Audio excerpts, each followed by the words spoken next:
Good morning. This is September 11, 2018, the Board of County Commissioners agenda setting work session. This is what we also call the pre-agenda. And so I'm on the pre-agenda to get us through the day. And so I'm going to start off with the BoCC draft agenda for September 11, 2018. So I'll call the meeting to order at 2 o'clock. I got the wrong one. Let's see. I don't have an agenda. No agenda here? No. There you go. All right, perfect. Thank you, ma'am. So we call the meeting to order at 2 o'clock. And with that in mind, I'll ask Commissioner Hutchins to lead us in the Pledge of Allegiance. And then we'll approve the agenda if there are no revisions. And the board meeting minutes for September 4th, 2018. We have a number of presentations today, and we'll start off with the first presentation, which is the proclamation for National Day of Service and Remembrance. And I think Robin Campbell is going to introduce it. And I didn't know if any other attendees would be coming just to receive the proclamation. So Kurt has informed us that there will be 2 fire chiefs who will come this afternoon. Could be more, but that's what we've got in response. Okay, great. That is excellent.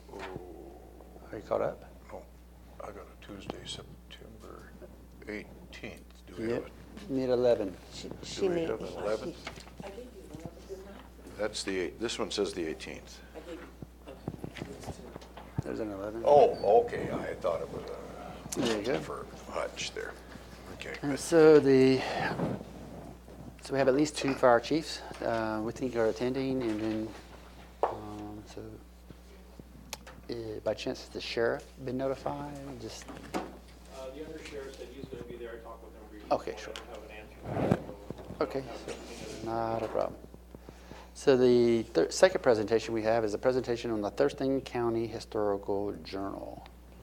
And Ms. Johnson's will be here to be able to take a lot of that. If you want, I can introduce it. If you want, just Either way is Okay. fine with This is me. just the- sure. We have 2 people coming who will present the Thurston County Historic Journal yeah, okay. this afternoon. It'll be fun. They have a lot of fun historical things. So.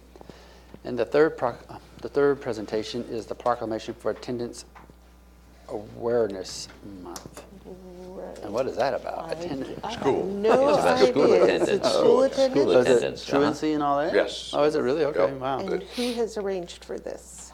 Romero was the one that arranged it, originally arranged it, but coming to accept the proclamation will be Terry Pablo. She's the Career and Technical Education Director and Communications Director for Young Community Schools, and Karina DuRocher, who is the Assistant Director of Special Services and Safety. And that proclamation is going around. I don't have the copies yet. It's signed. Oh, okay. They're done. They're Yeah. done? Okay. Oh, I signed it? I don't Yes, you signed have. it. Okay. Yep. Okay. Well, good for us. So that gets us through the presentations, and so we'll move on to the other item, which is the opportunity for the public to address the board and just see by show of face or hands, is anything that you would be aware of? No, other than we're getting emails regarding the shore management plan and Oh, yeah. some other things. I don't know if people are wanting to come in or not. Okay. Anything? No. Robin? No? Nope. Good. So we'll move on to the county manager's update, and I'll ask Robin Campbell, the assistant county manager, if there's anything from the county manager's update program that she'd like to talk about now. Thank you. I have nothing at this time. Okay. So it takes us to item number 3, which is the consent items, and we have consent items A through F, and the first one is A, and we've already covered these, so we'll just touch on them as we go through, and if there's anything new, we'll kind of spend an extra minute on. 3A is from Public Health and Social Services. It's a resolution establishing a new position, Outreach Specialist Level 1. We talked about that last time. Any other? No. No? Okay. 3B is also from Public Health and Social Services, establishing a position for Environmental Health Specialist Level 1 also. No? So I'm moving to 3C, and it's another one from Public Health and Social Services. It's a resolution in the pay, establishing, oh, there it is, Environmental Health Specialist Level number 1 also.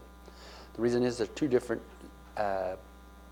job numbers. You look up at 30 and 29 up in the B and C paragraphs. That's the difference.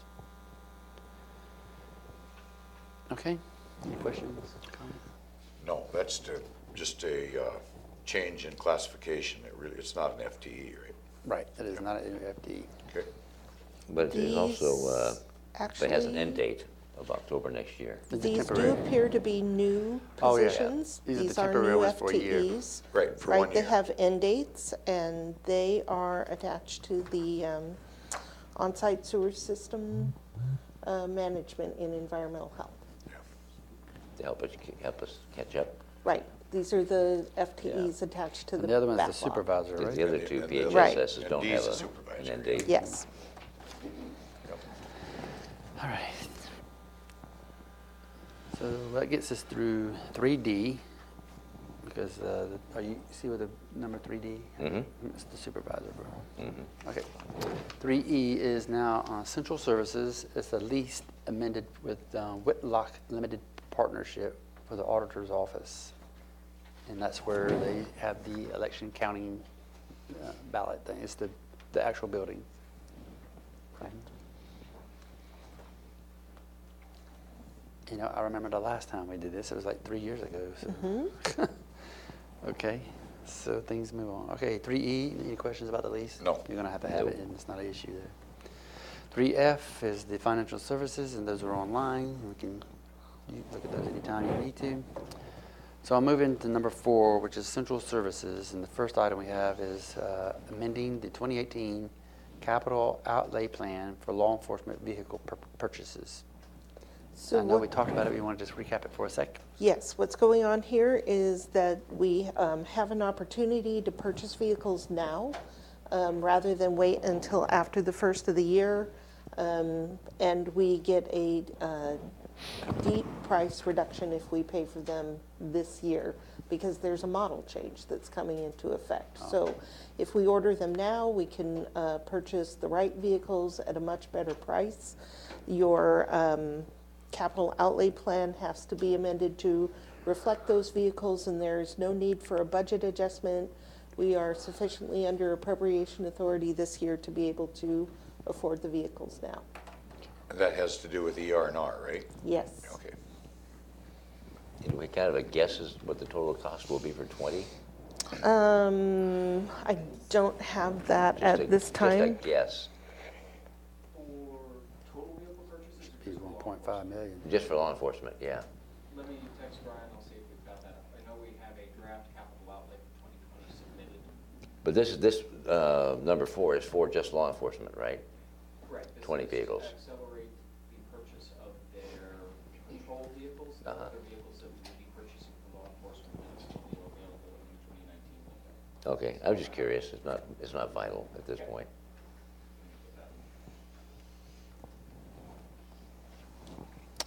So that was item number 4, and so we'll move on to item number 5. Item number 5 is Human Resources, Department of Human Resources. And the first item is a resolution amending Chapter 4 of the Thurston County Personnel Rules and Policy to establish a voluntary employees beneficiary association. I'm going to just kind of recap it with the healthcare and what have that goes with this. Yes, a VIBA account. FIBA, yeah. VIBA, yes.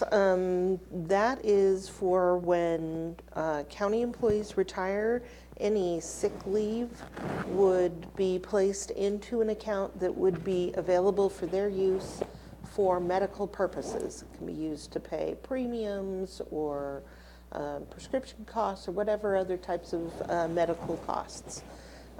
Rather than the employee getting cash out of their sick leave.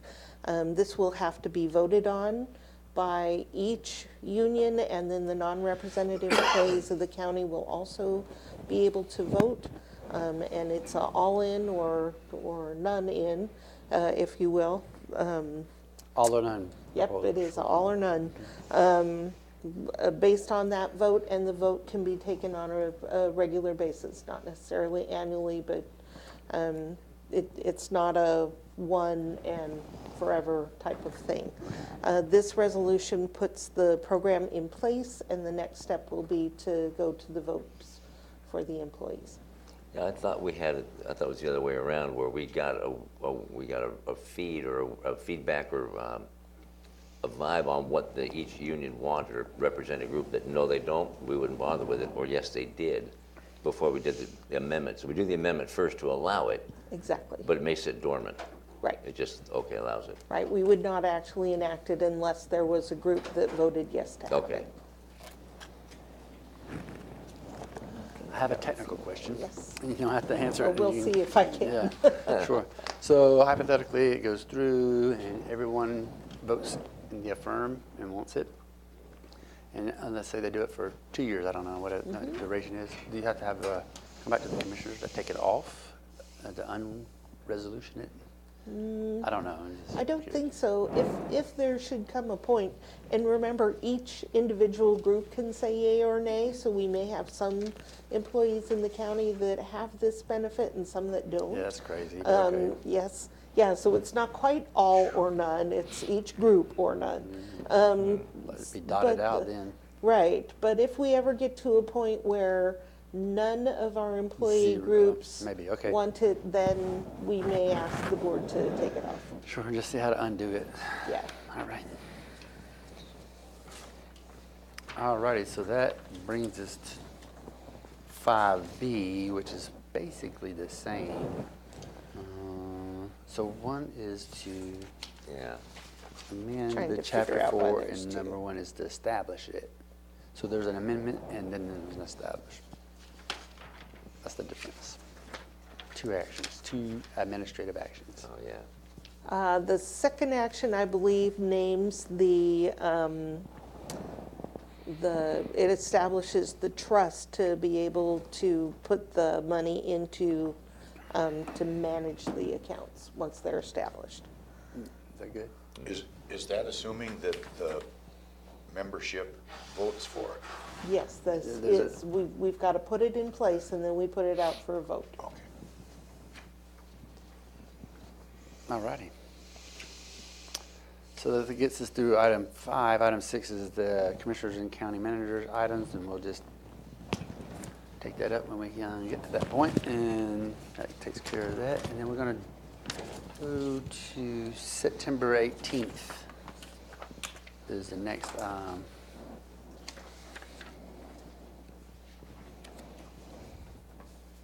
Do you have an 18th, Labanita? We're going to move to the 18th now, not the Board of Health. I'll give Shelley a minute to get ready, too. Okay. Yeah, he does. I'm the only one that doesn't. All right, so just for everybody that's watching, what have you, I'm on the Board of County Commissioners Tuesday, September 18th, and we'll go through that and then go to the Board of Health for today. So at 2 p.m. on the 18th of September, we call the meeting to order and ask Commissioner Gary Edwards to conduct the Pledge of Allegiance. We will have an agenda to approve for that meeting, for that Board of Commissioners, and then board meeting minutes from September 11, 2018. Opportunity for the public to address the board. We'll proceed with that at that time.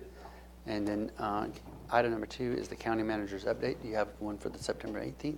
Nothing at this time. Sure. Then item number 3 is the consent items. We have A through D, and the first one is 3A, which is from the Treasurer's Office, and that is to authorize sale of tax title property via private negotiation with Joseph A. Pitts and Lena Wayne. This is a very good thing. Yes, this is one of those extremely small pieces of property that the county owns because of tax payment default, and the purchasers, the property is not able to be developed, so this will just take this property off the tax roll, or rather put it back on the I was gonna tax roll. say. Yeah, that's going the wrong way. So it removes the property from the Dormant. list of the ones that the county owns, puts it back on the tax roll. Yep. And we are selling it for $1,000 plus the cost of the excise and recording fees. That's That's really good. Do you by chance know the size of the property? So this does not say what the size of this particular property is. Pretty small, as I Yeah. recall. Like a chunk? Yeah, Like most, 3/4 it's, acre. It was Oh my really God. small. there's no way we could use it for development. It's really, Yeah.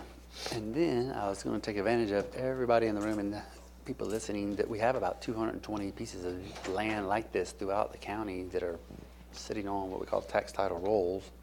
If anybody's interested, we can help you get to the treasurer. He's handling these days. So some are big, some are small, some are cumbersome, some are neat to have. So yes, this piece of property is just over 11,000 square feet.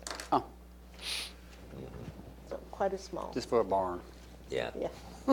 If one could put a barn on it, which you probably can't. Can't, right, because it's not developed yet. And I might add that this has all been run through legal and everything we're doing is Absolutely, on this- the up and up. This is very legal. We have tried on several occasions to auction these pieces of property. We received no bids. So if we can arrange for a private sale, this is allowable under the law. Martin used to do it.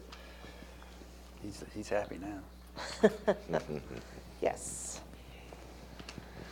All righty, I'm going to move on to 3B. 3B is from the Public Health and Social Services. This is a resolution extending a position, and the position is a community health nurse level number 2. Any comments or questions? Community health nurse. Just level through the 2. end of this year. That's what it says. So this extension is because we have received an extension of funding. So there's available money from federal, state, and county funds through the end of this year. I'm sure the Department of Health has put in a budget request for next biennium. Okay. To continue even further after that, right? Okay. Any questions? comments? Nope. We love nurses. All right. 3C. 3C is human resources. It's a resolution reclassifying a position. The position is specialist human resource analyst. Yep, it was a human resource specialist, and we're reclassifying it to a human resource analyst. Remember Katie talking about this. So Is this one of those? I thought for a moment you'd said Katie was here to No, talk no, I about didn't this. say And I said, no, that's not what you said.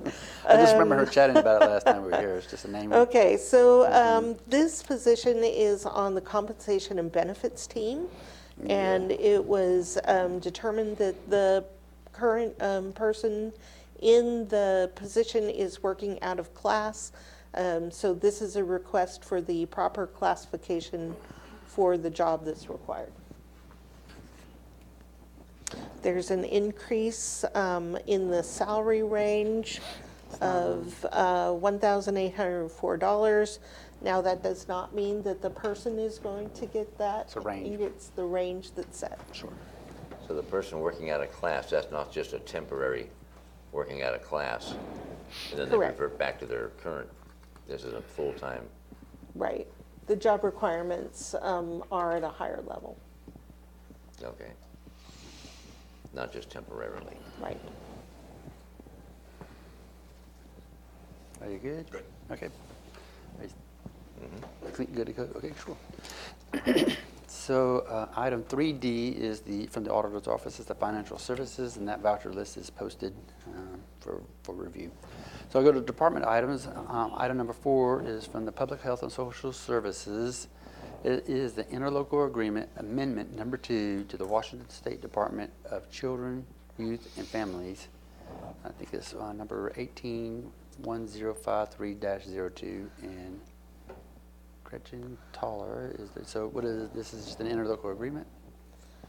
Yes, this is the contract that the county has with the Department of Children, Youth, and Families, and you may recall that it had been the Department of Early Learning for funding community health nurses for the Nurse Family Partnership So it's no Program. longer DEL? The legislature changed it and expanded. They took part Sure. of DSHS, and Okay. so it's a whole new department now. But they give a grant to Thurston County to cover part of the costs of providing services to Mason County. All righty. Any comments or questions? Just increasing it by $142,000.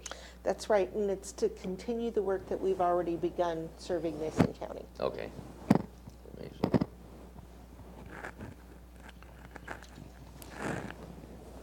All righty. Not to exceed 25%. I can do that. All right, item number 5 is Central Services, and it is the final acceptance for Facilities Engineering Project number 25531, Washington State University Extension Facility Remodel.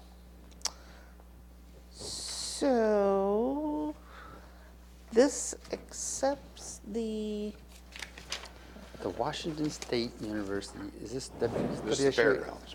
yes, Benechek, this is the Benechek building, and so what we're doing is accepting the project as being complete Oh. and releasing the retainage money to the contractor who did the work. Oh. We have a question. One up, Mark.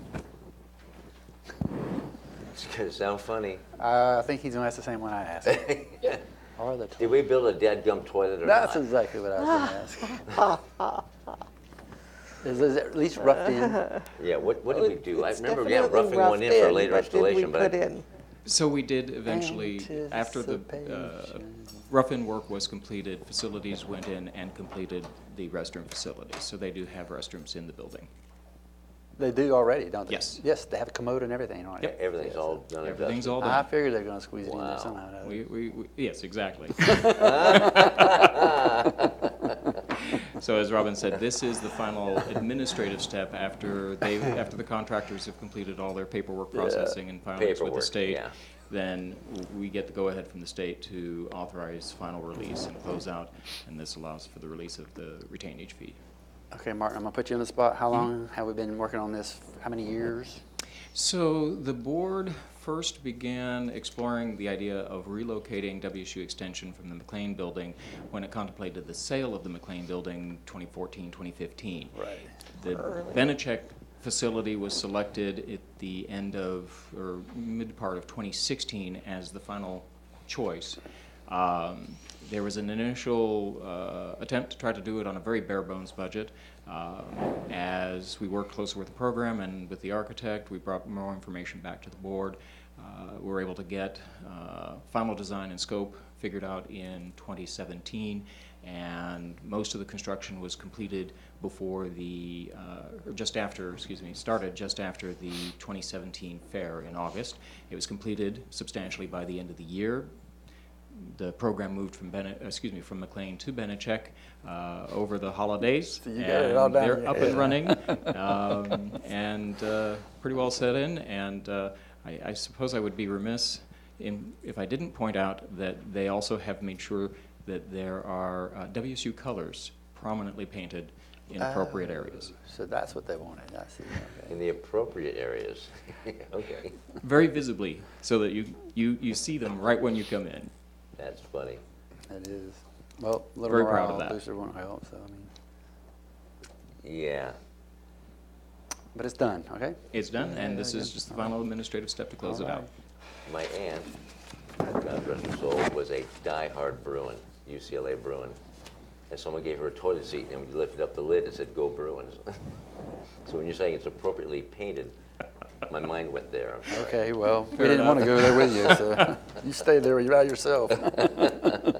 Thank you, Martin. Thank you.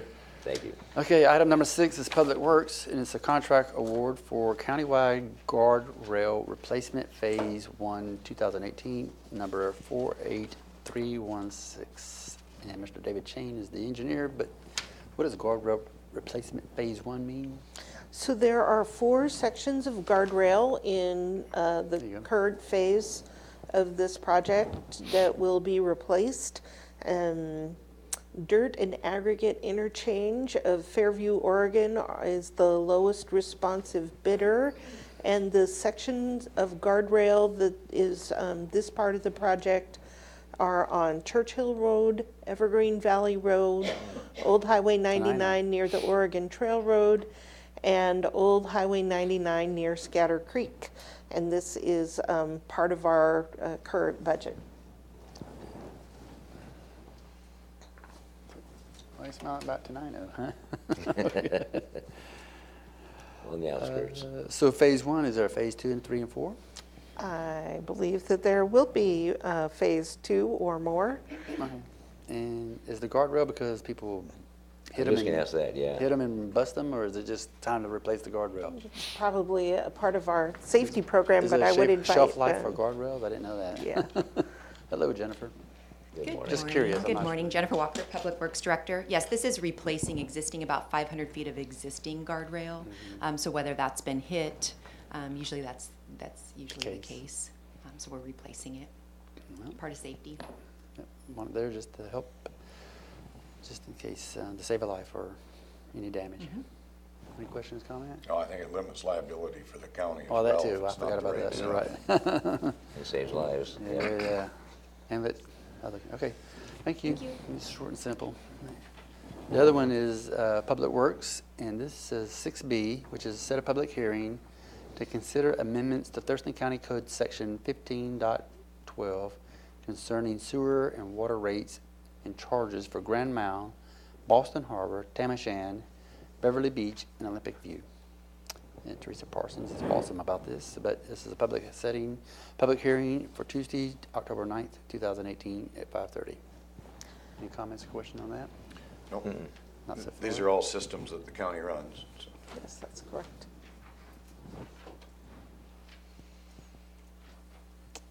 All righty. And then on September 18th, we'll have a transportation benefit district. And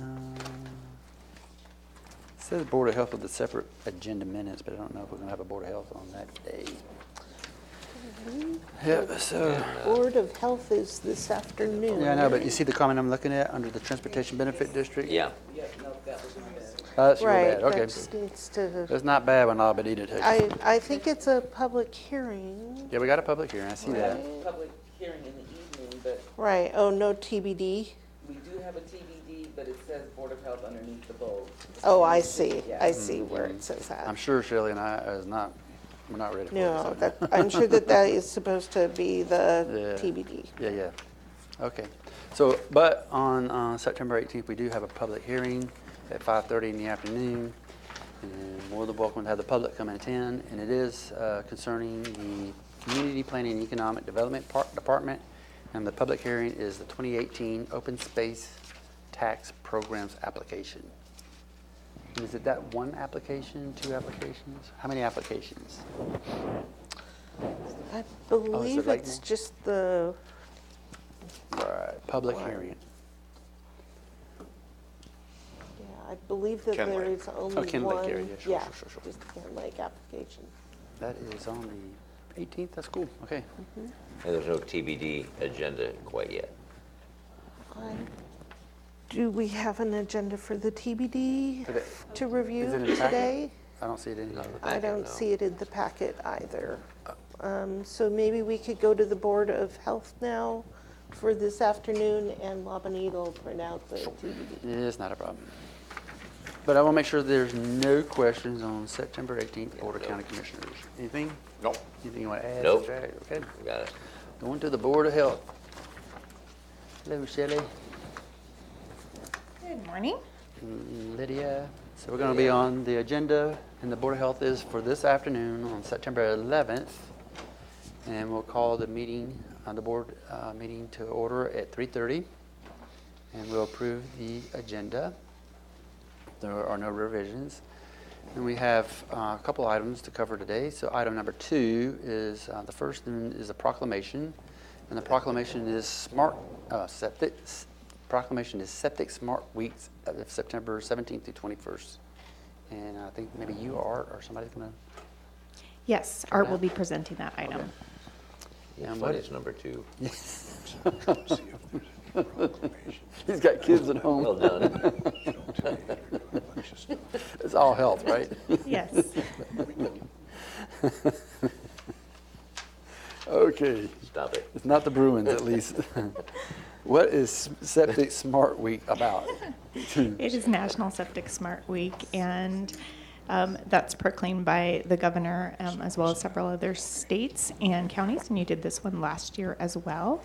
And it is really about educating the public about the benefits of inspecting their septic tanks.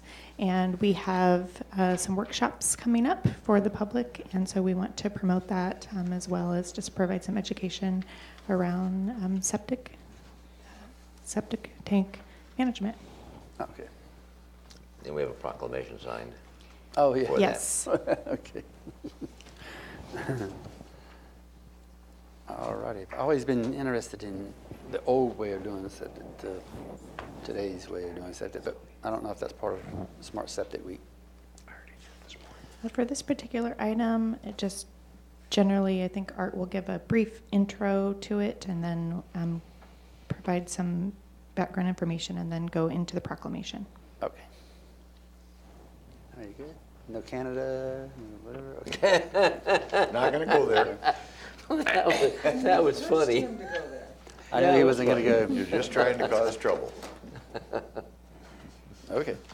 We got to laugh every once in a while. Item number 3 is the opportunity for the public to address the board. Do you know of anything that anybody might want to bring to the board? I am not aware of anything No? from the public. Robin? No, I'm not at this time. Oh, everything's good then. I wouldn't say that, huh? Okay, item number 4 is a department item, and so this is the Thurston Thrives Action Team update, and this is the Climate and Clean Energy Team. And will Chris be doing this, or Liz, or a combination, or? Yes, Chris will be doing the presentation, but Liz will be coming to introduce Crosby Carter. Is that correct, Liz? Yes. So that isn't called out specifically on the agenda, but we discussed it last week. Okay, great. And this is a kind of a, is some of it going to be part of where the board approved the target, or help be part of the regional discussion on targets? Yes, this is really an action team presentation from the Climate and Clean Energy team. And yes, it is to share with information with the Board of Health that you've also heard at the Board of County Commissioners in regards to the climate mitigation plan. Sure. Any comments or questions? No. I did hear an interesting thing I was telling at a forum, not a forum, but a climate migration. I don't know, that is a combination of how the weather, such as hurricanes, and they were using how California is on fire, but just to highlight how fires there have made the difference of people moving from point A to point B, and usually they like the Northwest for whatever reason, and we do, but just that whole population migratory piece there based on climate, so it's kind of neat. Yes. All righty. So I'm going to go, that was number 4. Number 5 is a department item, from Public Health and Social Services. It's the Nurse Family Partnership Program update. And Liz and Gretchen. Yes, you will have a presentation, and you also have 2 clients coming to speak to you today to share great. their stories. Nice. Fantastic. And that's with the Nurse Family Partnership? Yes, sir. I do have one question on that. Sure. I see that we got, locally, we got some money that's directed towards the opioid issue, and I don't have that paperwork in front of me. Yes. And it mentioned something about possibly that nurse partner, or maybe I read into it. There's a place for the nurse partnership program, because we had that one unfortunate incident of a young mother that I think died at home. And are we going to be able to implement some of that money towards solving that type of a problem? Pack Mountain. Oh, the Pack Mountain grant. Okay, I thought perhaps you were referring to the Cascade Pacific Action Alliance grant that we just received that will benefit both maternal child health, our nurse family partnership program, and opioid response. But as far as the Workforce Development Council grant that you're Yes. referring to, yes, we're very lucky in our state and locally to receive such a big grant. We are going to be working with them as part of just the community project to implement that. We don't have the details yet. We've reached out to their director about that grant and participating on several groups with that. So we don't know yet exactly what that will look like or how those funds will be dispersed, but we hope to participate. Okay, thank you. Is that Pack Mountain grant an annual thing, or is this the first time they've done that? This was a one-time federal grant. And it had specifically to do with the retraining on this whole opioid problem. Okay. But it looked like it could be utilized towards the nurse visiting program that we were looking for some funding for to enhance that program anyway. I don't know exactly what was included in their grant, but we have also invited them to participate in our local task force as well, so we can start engaging together on that.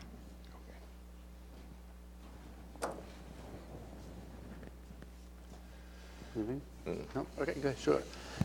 So that was item number 5, and did you have anything else on that, Shelley? No. Okay. Item number 6 is another department item, but this one is the Thurston Mason Behavioral Health Organization. It's an update, and so Mark Freeman will be here, and I didn't know if you had anything to add to that, or I can add to that if you want. Oh, you're welcome to add to it because it was your item that you requested, sir. Well, I wanted the people to know where we're at as far as behavioral health, and especially the behavioral health organization, because of the way that things are going to dynamically change here in 2020 when the what's MCO stand for? I can't remember what MCO stands for. Managed Care Organizations. Yeah, so many acronyms. The MCOs of managed care organizations then have a huge role in the state, let alone Thurston and Mason County, with all the BHOs in the state, and that we become a fully integrated, I'll say, system. That doesn't mean it starts on the very day, but it'll take years before we actually get there, but that's the start time in 2020, and how we get there changes some of the things, and I've asked Mark to come and try to give a brief overview of what that might look like at 2020 and then beyond as much as possible, because we don't know certain things at 2021 and 2022. But there are some direct services, and then there's still some funding pieces that we have, and then how that relates back to the triage center and the jail too. So those kinds of things. Great. And the new one in Mason County. So, all righty. So, and then item number 7. So you'll have at least one health item, and then a health item for you, and then I'll have one we'll bring up and chat about under number 7. And so, and then I have the director's report. I'm sure you'll have a few lines. Will Dr. Woods be there? Yes, she will be here. For the health officer's report. And if there's nothing else, we'll do the adjournment by 5 o'clock or so. Is that good? Any questions on that? Sounds good to me. Okay, is that a good Yep. plan? All right. Yeah. Thank you very much. Thank you. So I'm going to jump back to September 18th, and I'm going to turn it over to Commissioner Hutchings to lead us through the Thurston County Transportation Benefit District. You have this? Yep. All right, you got it. So on the 18th, Tuesday the 18th, there'll be a TBD, Transportation Benefit District meeting called to order at 3:30 in the afternoon. We'll approve the agenda and the meetings from July 17. We'll have those well in advance, I'm sure. Then there'll be an opportunity for the public to address the board. Are we aware of anything coming up Not that the at public this is time. interested in or keying on? I've Any not heard. buzz? Okay.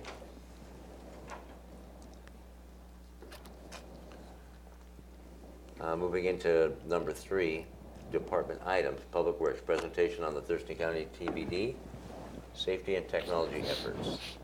Yes, so this is an overview of safety and technology efforts that we've done and examples of how a TBD could advance our safety and use of technology for our transportation system. question, Gary or Bud? No, I don't. Nope. I think we won a national award on our safety efforts or something with Scott. Yeah, what does Scott win? So that'll be interesting to hear about. So that's going to be a presentation on how funding could enhance our safety? Twofold, that and safety and technology efforts as well. Okay. Is there a separate item on funding period, on funding at TBD? We did that I believe 2 or 3 months ago. But what we will be doing is for the following month, kind of rolling it all together. So at the very beginning, we talked about what the funding options are, and then we talked about what preservation efforts could be done with the TBD. Now we're talking about safety and technology efforts, and then we'll kind of roll it all back in together and present it to the board for consideration for funding a TBD. When will that be, you think, Jennifer? That will be in November. I think October we'll start talking about that a little bit more, and we're doing an outreach. So we won't have the final results for October. We will in November. But we'll talk about what efforts we have done and the questions that were asked and kind of initial feedback that we've gotten based off of that outreach in October. Okay. So Robin. actually, we may need that a little earlier because the county is required to do any potential revenue as part of a revenue public hearing in the month of November. And if we're proposing to add that into the budget for next biennium, it needs to be in the budget book that's published in November. Okay. In mid-November, so Okay. let's talk about timing. Bud? Sure, I have a question, and so it kind of comes twofold. On the intercity transit board, right, we talk about how the buses approach a particular intersection, and it has a signal that emits out that changes or allows the light to stay on a second or two more if the bus is within range, so they can get through this, so it won't catch the light and Okay. actually sit there idle and or be more time delaying. Okay. I didn't know if that's something. I think Scott has a map of some sort of certain sections, of certain intersections here in the county, or that have been or will be part of that. I don't know what it's called, the delayed light, whatever. Right. He is working on that as a part of that team as well. Are you asking for the specific intersections? Okay. I was wondering if he can bring the map. Absolutely. Yeah, I love the map. And talk to it for about a minute or so. All right. Anything else? I'm good. Gary? No. Robin? Anything else? Jennifer, anything further to add on that there? No, except to say that we'll be providing that information in October as opposed to November. Yeah, I heard that. Thank you. All right. And Thank then we adjourn at about 4:30. All right. Cool beans. Thank you, Jennifer. Okay, so everybody, I just let everybody know I'm back on the worksheet pre-agenda, and so we now have gone through all the major portions of it. We're at the proclamations and award portion, and I don't know if there's anything right now, but we definitely need to talk about the briefing, public hearing, decisions pending in the environmental health fee increase. So, do you have any proclamations? I'll just make sure. I didn't think you did. Okay, sure. So let's talk about the environmental health fee increase. That was briefed to the board on the 6th of September. And did you want to give a recap of where we're at, where we think we're going, and then you want to come on Sure. up and we're going to talk about it? So on September 6th, the board was briefed by staff from Environmental Health on the growth in workloads in environmental health, specifically in the permit process. And we talked about the fact that there is a current backlog and the need for additional staff. As you saw, temporary staff were approved on the agenda for today, or you will approve them this afternoon. And so the briefing talked about the need for ongoing staff and the funding to support them. And Environmental Health has proposed a fee increase, and I would invite Shelley and Art to come to the table to answer any questions you may have. And the question before you today is approval to take the next step and set a public hearing for the fee increases, or rather the public hearing would be part of the public hearing with the budget. Budget, yeah, sure. But to go forward. At least align it with with the it. next step, yeah. Okay, so there's an alignment piece there. Did you have any questions or comments or taskings that I can't remember that you had? Not at this point. No, I wasn't a part of this last week. Oh, Uh, that's right. I missed this piece. So let's do this. Shelley or Art, if you can just give him a little bit of what we talked about last time and where we're at as far as the backlog and how it brings us to whole and the dollar amount and Thank you. how it relates to, is this still to the time of transfers? And It's related to that amongst a bunch of other. so just focus on him for a second, give him a little bit so he can, Yeah, I'll let Art start. either one of y'all, it's you. So, and I can give you copies of the slides and things that we use, but for the past few years in environmental health, the permit and building related activities have increased, including time of transfers, which are the property sale transaction reports that are necessary when a home with a septic system sells, septic system permits, septic system repair permits, land use applications like plats and short plats, the operational certificate program where complex systems and systems in Henderson and Nisqually that have properties that have septic systems, they have operational certificates that need to be renewed every few years, and we have to review them to make sure that the monitoring and maintenance is correct. All those activities have been increased over the years, and when we've looked at this with our supervisors, we believe we need 2 additional permit review staff.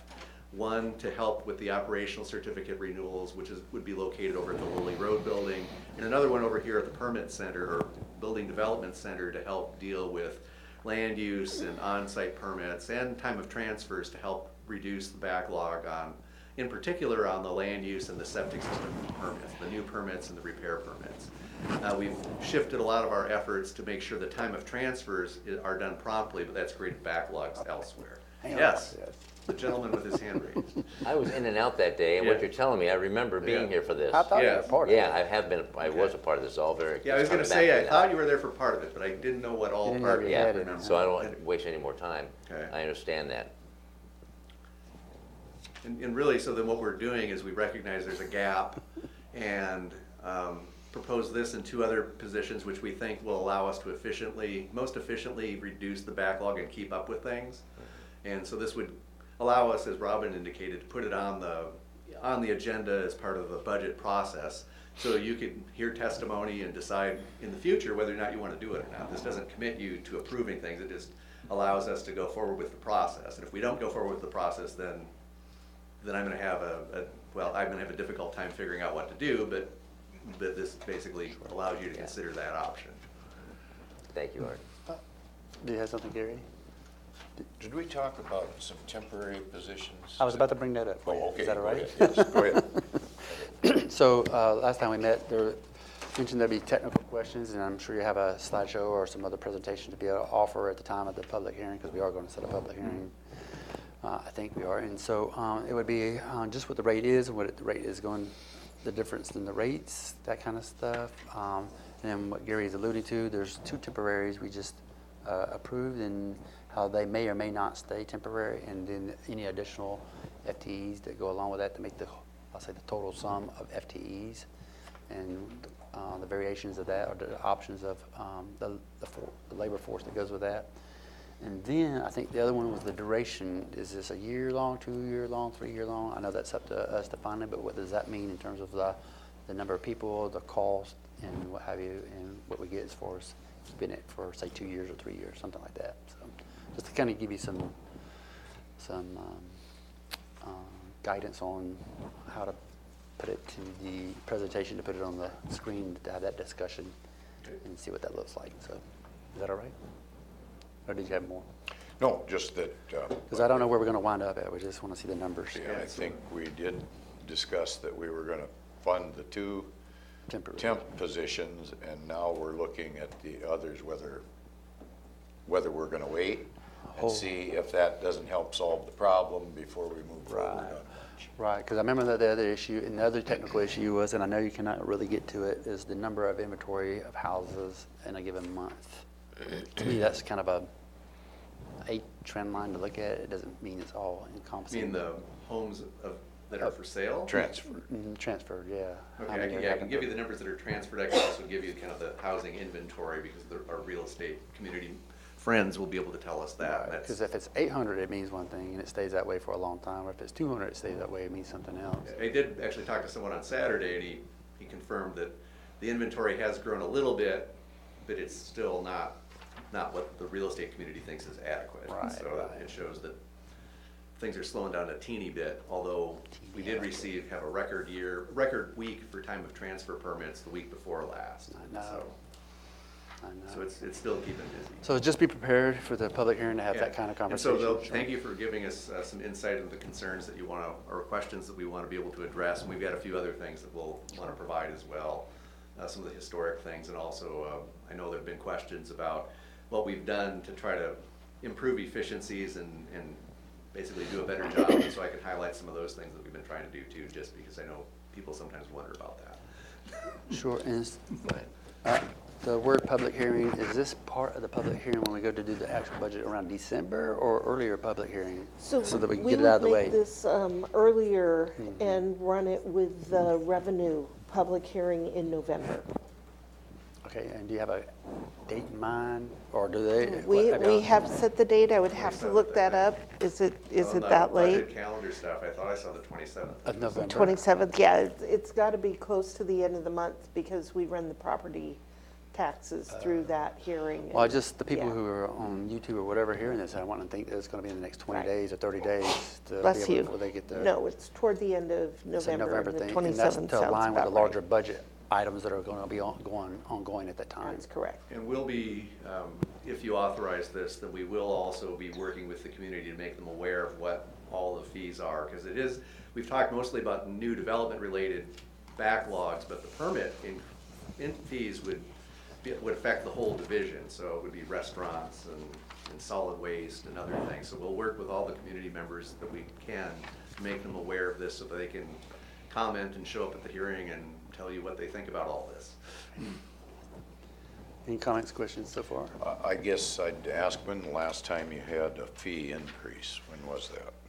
This last Specifically year, to this, or yeah. PHSS as a whole? Yeah, to this So there's, topic. so what's happened is, for a number of years, there's been an element in the fee schedule that was adopted by the board that'll adjust the fees by the consumer price index each year to a maximum of 3.5%. So there's actually been a small adjustment over the years. What's happened is it hasn't kept pace with some of our costs, and while those fee adjustments pay for current staff, to add staff is what the additional fees would be necessary for. I'll just add to that, while it covers our current staff, we anticipate that we're going to have a shortfall if we don't do something because of our interfund increases that Marcia mentioned in the briefing, and increased staff costs that we have annually. So we see that our revenue is not keeping up with our expenses, as well as the demand for the public. So this actually brings you to whole. Does it really get you advanced? Is that what I hear you say? Correct. Okay. The 10%. It would, yeah, the 10% was what we talked about, and that would fund the 4 positions plus existing staff. So obviously that's what staff would prefer of the 3 options. Yeah. Yes. Okay. Yeah, I got one more comment too. But As we move forward with this, I know we've talked about the 2 temps to see if they're going to alleviate some of the problem, but also I'm hoping that you will also implement technology to assist us in maybe not having a need for as many field inspections by doing it somewhat similar to what the building department is doing across the way, and accept photographs and little videos. and such. E-inspections? E-inspections, Okay. yeah. So that's certainly something we want to look at, is how to do things as efficiently as possible. And we talked about a little bit last time, though, one of the issues is staff are so busy, we haven't had much time to actually think about how would we implement a new process like that, and so that's one of the things we want to do. We always, in that, I mentioned that we want to highlight some of the things we've done, whether it's electronic file management and other things to try to make things work more efficiently. I'll bring up some of those, or I want to bring some of those forward as well, but that's not to say that we're perfect or that we can't do more. We want to make things work as well as we can. Comment? Do you have a comment? Yes, in our budget request, we have a software improvement for field inspection staff in our food program that we hope will create some efficiencies. We'll also be exploring partnership with CPED on the new technology product that they are looking at to see if that's something that we could participate in for permits. At least a pilot program, huh? Yes. All of this, is it related to the OSS, on-site sewer system plan? It's not directly.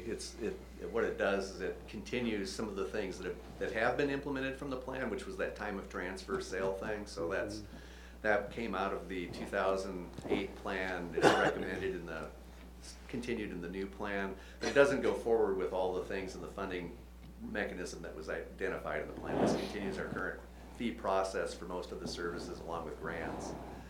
So it implements elements of it, but it doesn't implement the funding the funding proposal that was part of it. All right, anything else? No. Anything else? Would you have a graph or something that would show workload plus compared to revenue or something that you brought in? You said you bumped up the cost maybe by 3.5%. I know that doesn't recognize enough to hire new FTEs, but how that's been keeping pace with the workload? I can develop those, and I can do that for the hearing, and I can give it to you in advance too. I didn't prepare those exact slides for the briefing last week, but we can do that. Okay, thanks, I'm good. Okay, so they're looking for guidance to set the public hearing on around the 27th of November with a presentation and open public discussion. Is there any reason not to go forward with it? Are you unaffirmed? Well, if we, another question, if we implement this 10%, that would take effect in January, or when would that be, January? That's typically when it would happen, but the ordinance that you would adopt would set the implementation date, but typically it would be the first of the year. And the 3.5%, is that, it just automatically kicks in? The way the language is set up is unless you repeal that, you can certainly change it, is that it adjusts by the CPI each year to a maximum of 3.5%. Inflation was pretty high this past year. It's indexed to April, so we would be 3.5%. But it's been 0 at times, and it's maxed at 3%, 3.5% sometimes too. So potentially it could be a 13.5%. It would be a total of 10%. Oh, So it would be, we'd be adding 6.5% to 3.5%. Okay. Do you have another comment? Thanks for clarifying that. It isn't, we are. That's a good point. Yeah, when I saw option 1, it said 10%, and I thought, wait a minute, okay, so that's 13.5 then. Nope, can't break 10. So- Got it. Yeah, sure, Shelley. The hearing will have to be set at the Board of Health, and our November board meeting, I believe, is going to be rescheduled, and I'm not sure yet of It the is. date. Can you say that again? I didn't hear you. That the hearing will be set through the Board of Health, since this is a Board of Health Sure, item. Sure. Okay, yeah. So typically what happens then is at your Board of Health meeting, you'll set the hearing date, and then when you consider the fees at the revenue hearing, Comes to you'll the be BoCC. acting as the Board of Health. So it's a parallel process. Right. It's just slightly different notification. Okay. Any comments? No? Okay, we're good in terms of, did you get all that, Robin?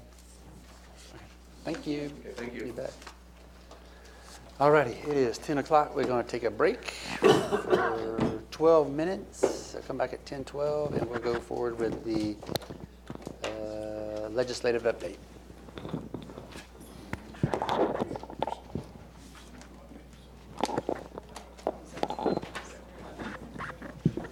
You want this left on, or do you mute it, or? Okay.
From our break, we are on the work session pre-agenda.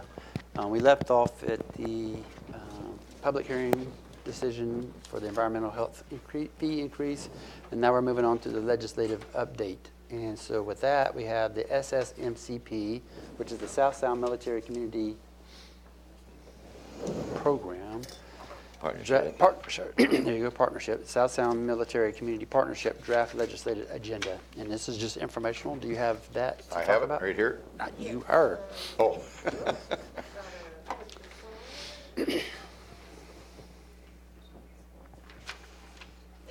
And thank you, commissioners. This morning there is a handout in your packet of the South Sound Military and Communities Partnership 2019 legislative agenda. This is for your information today. It includes requests to the state legislature for capital budget funding to address the encroachment in the McCord North Clear Zone. There's a request for transportation budget for the I-5 corridor from Mounts Road to Tumwater.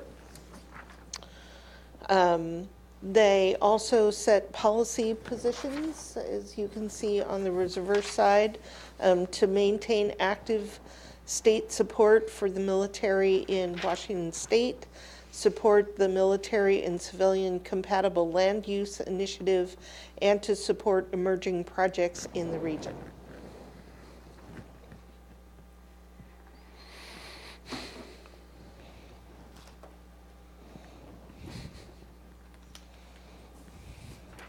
Alrighty, Quill, want to answer questions? And is there an ask or just as a chef for This is just This is information? Just for your information this morning. I've been working on that clear zone for 5 years now. Quite a while now.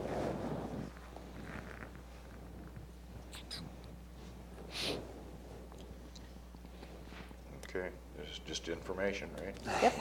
Still information, okay. Okay, so that, if there's no other, is there any other legislative updates by chance? Not at this time. Sure, we'll jump right into the PIO check-in and see what we got there. Do you want to? Good morning, Commissioners. Good morning. I wanted to give you a brief update on the TC Media hours that we have available. I know Commissioner Blake was challenging us to use all 1,700 by the end of the year. Yep. As of September 8th, we've used 964.75 hours. Last year, we used around 1,100 for the full year, and average 800 the years prior. We're on track to use at least 1,500 hours this year, but we have some special projects coming up. I think that we're going to get closer to 1,700. So there you go. Ribbon cutting event has been set up for the Hunter Point Road Fish Passage Project, and that's for October 31st at 9:30 a.m. You know what you got to dress up as? No, tell me. A fish? Public Works. Maybe a salmon? Sure do. So we're in the works on that. Last Friday, Brian went out with TC Media, and they've done a time-lapse video of actually laying the bridges. So they're working on finalizing that. The footage we got so far, it's actually really cool to watch. So Good. That'd be that awesome will to be see. that will be finished pretty soon, and we'll get that out to you guys. That's the best part of that Public Works is the footage. Yeah, it's pretty cool. Yeah. We'll show that to you too, Jennifer. Yeah, and the helmets. You know how much it is. Yeah. And then last Thursday, the Family and Juvenile Court had the 3rd annual garden harvest party out at the Juvenile Detention Center's garden project. It was a really well-attended event this year. So far, as of this morning, they have donated more than 3,000 pounds. So 3,007 pounds to the Thurston County Food Bank. Their goal was 3,000 for this year, so they've surpassed that. We also did a news story on the garden project and the youth development program, which is another really positive program that's coming out of Family and Juvenile Court, and that's available on our county news page if anybody's interested in reading it. It was very well received by the courts. The Courthouse and Civic Center website is now up and running and available. If someone wants to see it, it's on the home page under Courthouse and Civic Center and project information. We sent a news release about it on September 5th about the consulting company that was selected, which is Thomas Architecture Studios, for the comprehensive feasibility study, and that article is in the Olympian. The Citizen Advisory Committee is meeting with Thomas Architectural Studios tomorrow to discuss what the feasibility study is about, and then how the citizen group can participate in that, and what an asset they're going to be. And then lastly, I've set up an interjurisdictional lunch with the public information directors from Olympia, Lacey, and Tumwater, because we're going to start working together a little bit more to help each other share our stories. So when we have big things going on, we're able to reach out to them and have them help share what's going on at the county level. Any questions for me? That's awesome work, though. Good morning, Commissioners. Morning. So our continuity of operations plan has been submitted to emergency management. It's under review now. I'll be meeting with them later this week to go over any edits and suggestions they have for that. But I suspect that plan will be ready for review sometime later this year. In September, we released our Emergency Preparedness Month Thurston County Connection episode. This month is Emergency Preparedness Month, and this focuses on Thurston Community Alert, Smart 911. So that's available now on YouTube and on Thurston Community Media Channel 3. And then also this month, we'll be working on a Thurston County Connection episode, Suicide Prevention, with Commissioner Hutchings. We'll be speaking with various experts in the field about suicide prevention. And we'll be filming that on September 24th. I've also been working with Human Resources on a new HR bulletin that will be coming out in October. So just wanted to provide an update on that. And then I'm also working with the Auditor's Office on passport outreach. They'll begin providing passport services in October. They haven't settled on what date that will be, but it'll be early October. So I've been working with them on different outreach efforts. And then on September 7th, we filmed the the public health promotion video. So that is in production now, and that will be coming out later this year. And then I also have a graph for our August numbers for social media that I'll pass out now. Oh, dang. What's the public health promotion when you get back to your mic? Thank you. Thank you, sir. This is my favorite right here. Oh.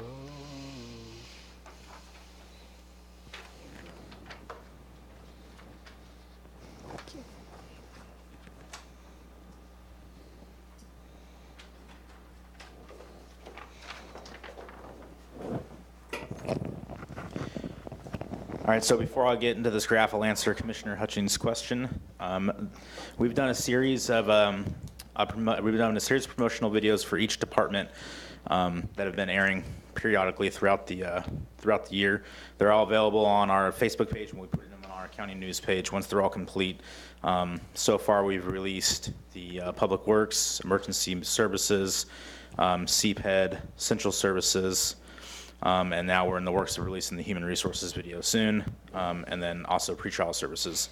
And I'm also working with the budget office to develop a budgeting video as well. So that's what that is. It's just a way to inform the public what the different departments do. Thank you. So on this graph, you'll see that we've seen a lot of growth in social media between July and August. The video that Megan mentioned for Facebook has given us a lot more likes. We've seen our trend line close there, so I suspect we'll be reaching 5,000 likes by the end of the year. However, we've seen a gap begin to grow in the trend line and our goal for Twitter. So I'll begin focusing more effort there to close that gap so we can reach our goal of 6,000. For everything else, we are on track to reach our goals by the end of the year and possibly surpass some of them. You have a question or comment? I do. No, I'm good. I'll wait till you're done. So on, what's the blue line? Blue line, is that, that's Twitter? So the top line is Twitter. Yeah, Um, yeah. and then the line just below that dark blue line is Facebook. Oh, Facebook. You're at 3836? Yes, as of August 31st. But we've had 54 new likes since then, so we are at 3,886 for September. Okay, so are you going to be able to make the 1,100 something to get to 5,000?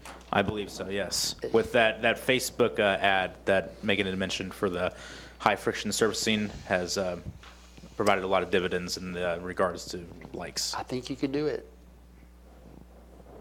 5,000 would be cool, wouldn't it? Yeah, it'd be great. We're really hoping to reach that goal, and then we'll continue to grow up from there. Any comments, questions? No. So what's 2019's? We're working on that. I haven't dug into that too much yet. We'll cut a deal. I say 10,000. But it's up for negotiation. Do you need more money for that? Oh, okay. We know where the money is. Yes, she does. Anything else? No, that concludes my brief. And I have one thing for later on to give you a name of a person who is interested in some things you're doing. So, all right, PIO is done. Here we go. Moving along. So I'm at on the agenda for commissioners check-in, and I have two items. So there's a public works item, and then one second. Shelley, did you have anything on here? Okay, go ahead. Yeah, go ahead. I just want to make sure everybody gets it. So this is the Rainier Rochester Solid Waste Sites rate charges. Correct. So this is follow-up to the agenda setting check-in item that we had last week where there were some additional questions or just wanting some additional discussion. And so just as a reminder, this is back in 2009 for effective in 2010, rates were increased, solid waste disposal rates, charges, and fees.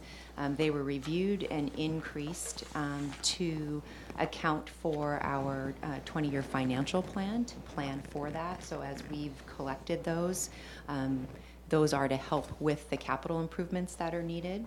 And there was an escalation then that was to occur in 2012. Sometime in 2011, rates that should have been adjusted at the Rainier and Rochester sites were not, and so those rates have continued to remain at a lower amount than what is currently charged at the Waste and Recovery Center. And so when we came last week, it was to inform the board of the process that we were going through to do a communication outreach to notify everyone that the rates would be going back up or would be increasing to what is published per ordinance. And that was how we're moving forward. And then Commissioner Edwards had some questions. How much of an increase is that, percentage-wise and dollar-wise? I can tell you. Just roughly. For trash, the rate stays the same. So that's $18, that's what we charge now, and that Okay. rate won't change. And that's the vast majority of our customers and the waste that we take in at Rainier and Rochester is just household trash. For construction waste, That's per ton, isn't it, or what, 18? we don't have scales at Rainier and Rochester. Okay. We charge by the cubic yard. Okay. And so the reason they're variable rates is to account for the fact that at the work, we're charging by weight. Right. So at Rainier and Rochester, we're charging by cubic yard, but obviously a cubic yard of household trash is not the same as a cubic yard of asphalt shingles. So Rainier and Rochester have 3 separate rates per code. One is construction and demolition waste, and that cost is $31 per cubic yard.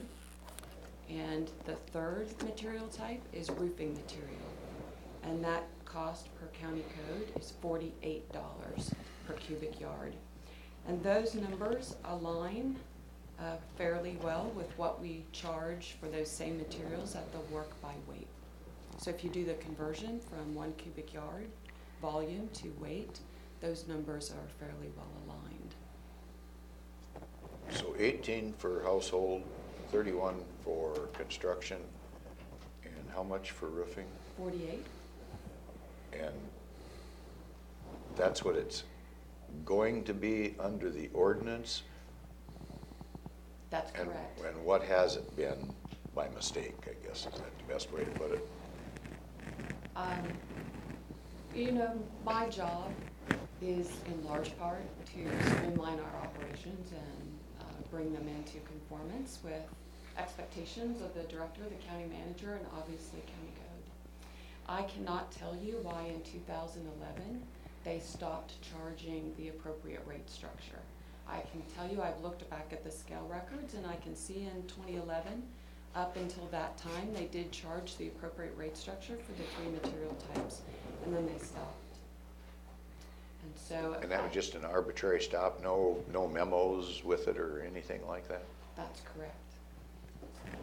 Now, in the future, part of our capital facility plan is to install scales at Rainier and Rochester. And when we install scales there, that will create equality between our customers at the WARC and the customers at these drop-off facilities. So everyone will be paying the same rates. But I think you asked also if the 1831.48 are the new proposed rates, what were they when they stopped? Those were the rates. Those were the rates when it Well, stopped. they're asking what were they charging for all materials? And I think if I remember correctly from last week, you indicated that they were charging a flat $18 rate no matter what you brought in. All right, so I will back up so we're all on the same page. In 2009, the board adopted a rate structure, and that rate structure went into effect in January 2010. That was a variable rate structure with different prices for these 3 materials. And that rate structure was implemented at Rainier and Rochester. So we were charging higher rates for construction debris and roofing material. The code also stipulated that there was a slight increase that would occur in January 2012. And while that increase went into effect at the WARC, it did not go into effect in Rainier and Rochester. And then instead of just sitting with the increased rates that went into effect in 2011 or 2010, they just stopped altogether. So instead of charging for the 3 material types, they just said everything is household trash at $18. And I can speculate why they did that. Oh, wow. But What a bargain. Yeah, it has been. And so. Well, I don't mind you speculating. I'm kind of curious how something like that happens in government. I suspect, and this is just pure speculation. Yeah, you're not going to go to so court. You don't have to it's swear not on the Bible or documented. anything. Yeah. There is, I would say it was probably an attempt to minimize discussion between staff and customers about material types and rates. That's my guess, that it was just to make the job a little easier and to reduce conflict. Did we see a corresponding revenue decline at that same point in time? When I do the calculations and I look at what we did in 2009 and 2010, when we did charge appropriately for 3 material types, and I look at 2017 for Rainier, I estimate we lost about $33,000 in revenue. Rochester, it looks to be about the same. But when I evaluated parity, and for me that's an issue, we have a large number of customers who are using the WARC to dispose of construction waste. And that's about 35% of our customer base. And the Rainier and Rochester sites are really meant for residential household trash. And just anecdotally, we have some customers who are preferentially using the Dropbox sites because they're cheaper than going to the WARC. And that's not something that's sustainable for us. At the Waste and Recovery Center, the minimum fee is $18 for up to 300 pounds. After 300 pounds, it's prorated at 119 a ton. So the key is $18 equals 300 pounds. If I look at the numbers in 2017, at Rainier, $18 would buy you 413 pounds, 113 more pounds. And at Rochester, $18 would buy you 374 pounds, or 74 pounds more. So there's a lack of parity for me. There's an operational issue where, just anecdotally, having contractors or other customers use those two drop box facilities instead of going to the Waste and Recovery Center. That's an operational issue. And then there's lost revenues for materials that just frankly, they weigh more, and the county pays by weight, so that's what we're paying our vendor. So I'm trying to figure this out. You don't have scales, and you have a cubic amount. You know, I want to make this simple. So a pickup load of feathers costs the same as a pickup load of concrete. Yes, sir, that's a problem. That's right. And on That's the how other it's- end, we're paying for that tonnage. That's right. The vendor likes the pickup truck of Yeah, I bet they concrete. do. Would it be easier or a more efficient way to do business to have the contractor people take their material, the extra, I don't know, 10 miles or whatever it is, to the Lacey where they have a scale? Would that be more efficient? Would it be fairer and more efficient to do it that way? It is, but we don't have any restrictions in the code or operationally on who can use Rainier and Rochester. Well, I mean, is that something we could do through policy, or, I don't know. I'm trying to be fair with everybody. It is. In general, I try not to reduce services. You know, this facility, the main facility in Lacey and the Rainier and Rochester drop-box facilities, that's what they do. They perform a public service, and I take that very seriously. I think when we renovate those facilities, we will be more able to expand that customer base. But right now, commercial loads are just impractical. So in the short term, that is an option to say no commercial loads there. But I think that probably would have more of an impact on our customers than changing these rates. That's my guess.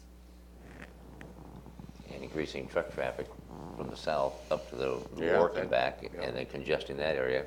But to solve the equity or parity issue is to bring everybody at the same rates. Yes. I can do that math. As in code, as currently in code. Yeah, exactly. Yeah. So what do we have to do to do it? We're moving. Oh, you're doing it? Yeah, they are. Oh, okay, you're doing good. Okay. Thank you. I'm not dismissing, I'm just saying thank you. Good. That's not my job. Anything else? You had a question, right? No, I don't need to ask. Okay. Anything else? What's the next step? Continue implementing the communication plan that we put in place. And when we get complaints, now we'll know what we're being Receiving complained about, about. okay, not the feathers and. Yeah. You Yeah. can send them to me. I can talk about feathers and concrete. Okay. So what's the start date? Does it happen now? Or is it It's January? not happening now. We've set it for mid-November. Okay, good. And so from now until then, we'll be doing outreach and engaging with our customers. And does that mean giving out flyers maybe to some that come in, Yes, or posting a sign? Okay. Postcards. Tell We'll them. have all those. Okay, all the above. Okay. Thank you very much. Thank you. Appreciate it. All righty, so next we have Conservation Futures, Capital Land Trust requests for home property. We're going to take that one off. Right, so you have a briefing on this topic scheduled for September 19th. Yeah, it's So I'm suggesting that you remove it from the Yeah, calendar keep it today. for the 19th. yeah. Can you go over that again? So the home property Yes? is scheduled for the 19th. It got on this agenda by accident, and we're going to keep it on the 19th instead of talking about it today. Right. Okay. We're just going to move it 1 week or so. Yep. And then the VSP is the one we want to talk about now. So the VSP and Thurston County Conservation District discussion. Okay. Yes. And what's That's that all? Josh. So it is my understanding, and I don't see anything in your packet, that the Thurston Conservation District, and Josh is going to correct me if I get any of this wrong, Thurston Conservation District is contracting for professional services to implement the VSP, Voluntary Stewardship Program Plan. And I understand that there have been some questions about how the I think it vendor- has to do with the bid process or the selection process possibly. Right. For the pass-through So money. it is my understanding that the Conservation District will go through the proper procurement processes, solicit bids for the services, and select the vendor from the bids that they receive. They are also in the process, in accordance with our memorandum of understanding, of getting the written approval from the county to move forward with securing a subcontractor. Okay, my understanding is that this process moved forward without any of those safeguards taking place. Is that correct? It's, do you want to? I'll jump in. So let me just back up just a little bit here. It's a little bit of a process that we need to go through to see where we are currently. So the state is currently providing $77,000 to implement the voluntary stewardship program, the individual stewardship program work plans. So that $77,000 goes from the state to Thurston County. Then Thurston County will provide that money to the Thurston Conservation District with input from the voluntary stewardship program work group. So the VSP work group, so now we're kind of caught back up to where the question was asked. So the VSP work group provided their guidance on a consultant. And so what our staff has done, so our staff has the opportunity to facilitate these programs with the different groups. So the Conservation District works to do the implementation. The VSP work group provides guidance, but the money is coming from the state through Thurston County to the Thurston Conservation District. But to Robin's point on the safeguards, so we've received the input from the VSP working group on how to do the consultant process. But that we will still have the Conservation District follow the contract that we have in place. So thank you to VSP for their guidance, but we will ensure that Conservation District follows the rules of the contract and their hiring process, which will be to go out for bids and receive multiple inputs from different areas. So that's kind of, and it all kind of came to a head last week when we finally were provided information of a meeting that took place with the VSP working group where they provided this information that the county was not in attendance at and was not invited to. So we're kind of at this place where we're kind of playing a little catch up, but ensuring that the Conservation District follows their rules in the consultant process. Okay, my question is though, apparently there's been expenditure from this $77,000 and none of these safeguards were followed. Is that right or wrong? No, so of the $77,000, we have paid for the work that has been done thus far, and it's only like $5,000 out of that $77,000. So we don't pay for anything that we don't receive first. No, but I'm talking about the selection process, the bid process. How did we do an expenditure without going through that process? That's where I'm at. So we have spent money on the pieces of the topics that TCD has provided, not on the consultant piece yet. That's not yet completed. So we haven't spent any money to the TCD on the consultant's work. And that's where we are still in this not yet complete area where we've received the guidance from VSP on how TCD is going to make that hiring, but it's not done.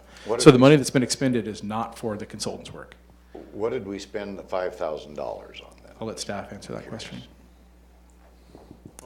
Also, sorry, Cindy. Christopher Waters has returned from her maternity leave, and we're happy to have her back. Yes. She is the lead staff on the VSP stuff, which is complicated and also helpful to our community. So here you go. Yes. The VSP work group developed a work plan as part of the RCW, their requirement. In the work plan that was approved by the work group as well as the State Washington Conservation Commission, they identified Thurston Conservation District as their technical implementer in that work plan. So as part of that, we contract with them. That's that $77,000 for the next year and a half.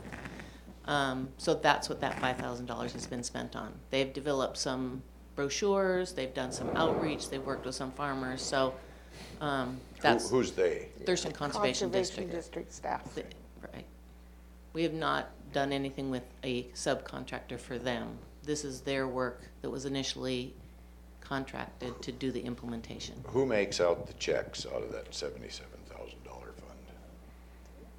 Well, The county pays the Thurston Conservation District. Incrementally or in total at one time? We can only, all funds are on a reimbursement basis, so they need to spend the money and then request reimbursement. and then we're reimbursed from the state. Right. But Commissioner, to your point on the hiring of the consultant for who's going to implement the programs, I think that it's important that we as the county assure and make sure that the Thurston Conservation District follows the appropriate rules in that process. So with your guidance, I think that we will continue to ensure the safeguards are in place. I guess my concern is they're so mixed up over at the Conservation District, and I don't know where they're at on whatever they're doing.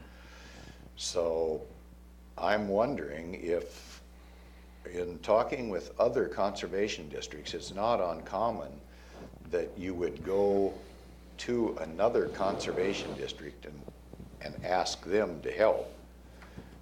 Would they be willing to help out, type of a thing? And I'm just wondering if that isn't a better way to go. I don't know how to do that. I've attended the statewide meeting of conservation districts, and they said that is one of the things they do periodically. So I'm just asking a question so we get it right. So apparently our conservation district has reached out to the Grays Harbor Conservation District, who has said that they would love to help, but they don't have capacity. Okay.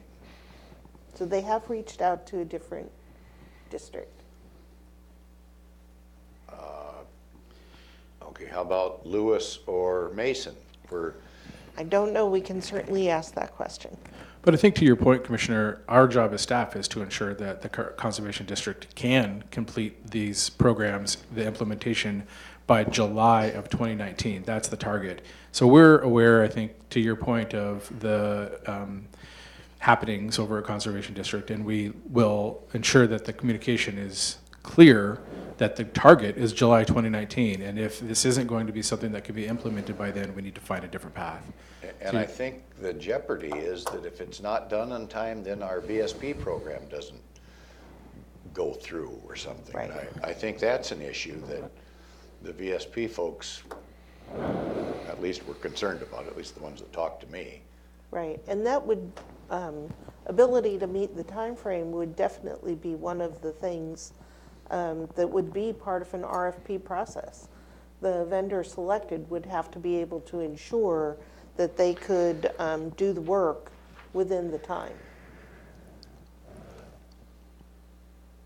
Do we have any written communication or anything with the VSP, or is it an email form, or do they give us the minutes or something to show how this all comes about? Yes, yeah, we've, again, to your point, I think that our attention is very clear to ensure that all of those T's are crossed and I's are dotted with not just the VSP, but also with the Thurston Conservation District. So Cindy's done a great job, Cindy and Chris have done a great job of receiving the minutes, the emails, communication from the chair of the VSP, ensuring we received communication this morning from the executive director at Thurston Conservation District, Sarah Moorhead. So trying to ensure that people are communicating is really important, and that's what staff is working on. I guess I want to ask staff, because you mentioned Sarah. Mm-hmm. Have we received anything back yet from the Conservation District about my request? Verbally yesterday, I have answered. Oh, okay, good enough, thank you. Good. Anything? Okay, so what's the next step that comes from this? So it's my understanding that the next step is for the Conservation District to go through the procurement process, proper procurement process, which includes getting bids and selecting a vendor. Is that at the jeopardy of VSP program? Well, I don't want to jeopardize the VSP program. That's Will why it I jeopardize wanna- it? That's why I want to make sure we get it done and get it done right. On a timeline, will it jeopardize the timeline? Insurance. This is going to help to ensure that we can meet that timeline. If we can, Right. if they need to do the process correctly, and we need to ensure that they can meet those timelines. And I think that Commissioner Edwards has a very clear and strong point that we need to make sure that those things are met. And staff is on it, and we're aware, so. I think the other kind of piece, just to wrap it up too, is that we will be very clear with them specifically to follow the contract that we have in place with the Conservation District, Thurston County, and the Conservation District, that those pieces of that contract are followed to the letter. Any chance we could make sure that we check with these other conservation districts, at least the adjoining ones that are right, that do happen to work with us? We can make that request of the TCD to reach out, certainly. It's a request or a proviso? That's your guidance. Would you like us to? I'd like to make sure that they do at least check. It's a tasking. Because those people apparently know a little more about it than I do. I'll just let it go at that. I don't know much about it, so I just want to make sure it gets done right. So it's not an ask, it's a And task. properly. Roger that. Got it? Good. All right, thank you very much. Thank you. Do you have any? Yeah, yeah. Yes, thank you. Yeah, mama. I do have a question for Carissa, though. Are we going to get this done on, with the health department, with everything we're working on in time to help you? For the infants at work policy. That's it? Oh, yeah, That would definitely be really helpful to help me and all nursing mothers. Well, sure, yeah, but I mean, I don't know, we've got time frames on some of that, and I'm wondering why, but is it going to work for you? Do you know? Or I do you don't know yet? what the timeframes are. Oh. I haven't had an update Okay. on that. She just got I'd love back to yesterday. hear Yeah, that. okay, good enough. Yeah. Well, we want to help, Hope so. so. Get your feet on the ground, we'll get you spun up. All righty, we have 3 or 4 more items. It won't and help her. I don't know why. Different ones. There's a reason why. Okay, there's a reason why. We'll let it go at that. Okay, we're talking about the 2018 Edward Brand Grant Review. Yes, the burn grant. Burn, yeah. So every year, the county receives money from the federal government. It's the Justice Assistance Grant Program, also known as the Burn Grant. And the county, I can't remember off the top how much the county receives every year, but it's a substantial amount of money. And we are currently using our burn grant to pay for the case management systems in the prosecutor, public defense, and pretrial services. The grant requires the signature of the county executive, Don't have a which county in this case executive. is the chair's board. Okay, sure. So I have 2 documents here today. One is the document that should have been signed a year ago for the 2017 grant. We will not be able to get our full funding until this document is signed, so You want me to I sign have it? this and all of the required reading that goes with it for the chair to sign. And then I also have the documents for the 2018 award. You won't be able to sign this until September 25th because the grant requires a public comment period. We have posted this on our website. We sent out a notice through social media that a public comment period is open for this grant. We've posted it on the prosecutor's website, and the public comment period closes on September 24th. We've received no comments to date, but we need to hold this one until that time has come to an end. So I'd be happy to answer any questions about this award. Yes? I guess I can only assume that something's fallen through the cracks here because we've been doing this burn grant for at least 20 years that I know Yes. of. Yes, And we have, many every years. Every year, we go through the same process, and I don't know that they've changed anything. Yes, they have. Oh, they have. So nothing has fallen through the cracks, but the federal government has changed practices. They have a new form that they require signature on. The county was not aware of that last year when we did the application. So they are allowing us to sign it now for our 2017 award, and then we're following all of the proper procedures for 2018. Yes, it is. Well, I think it's been a good grant to receive, to get things done for the county over those many years that we've been doing it. I don't know how many. And I think it's the proper way to go to continue. So we're being allowed to sign it in 2018 for 2017, even though we didn't have a public comment period, or did we last year for this? The public comment period is new. That's new for That this is year new then? for this year. All right, but so we won't get full funding for last year? We will get full funding as soon as this document sign is it. signed and submitted. Okay. All right. Do you need a motion, or do we need a motion? Nope, we Okay. just need to make you aware and Okay. comfortable with and then the chair can sign. And what's the amount of that grant? Is it in here? Oh, I have to take a look. The 2017 award is $25,000. Nice, okay. I expect 2018 will be a similar amount.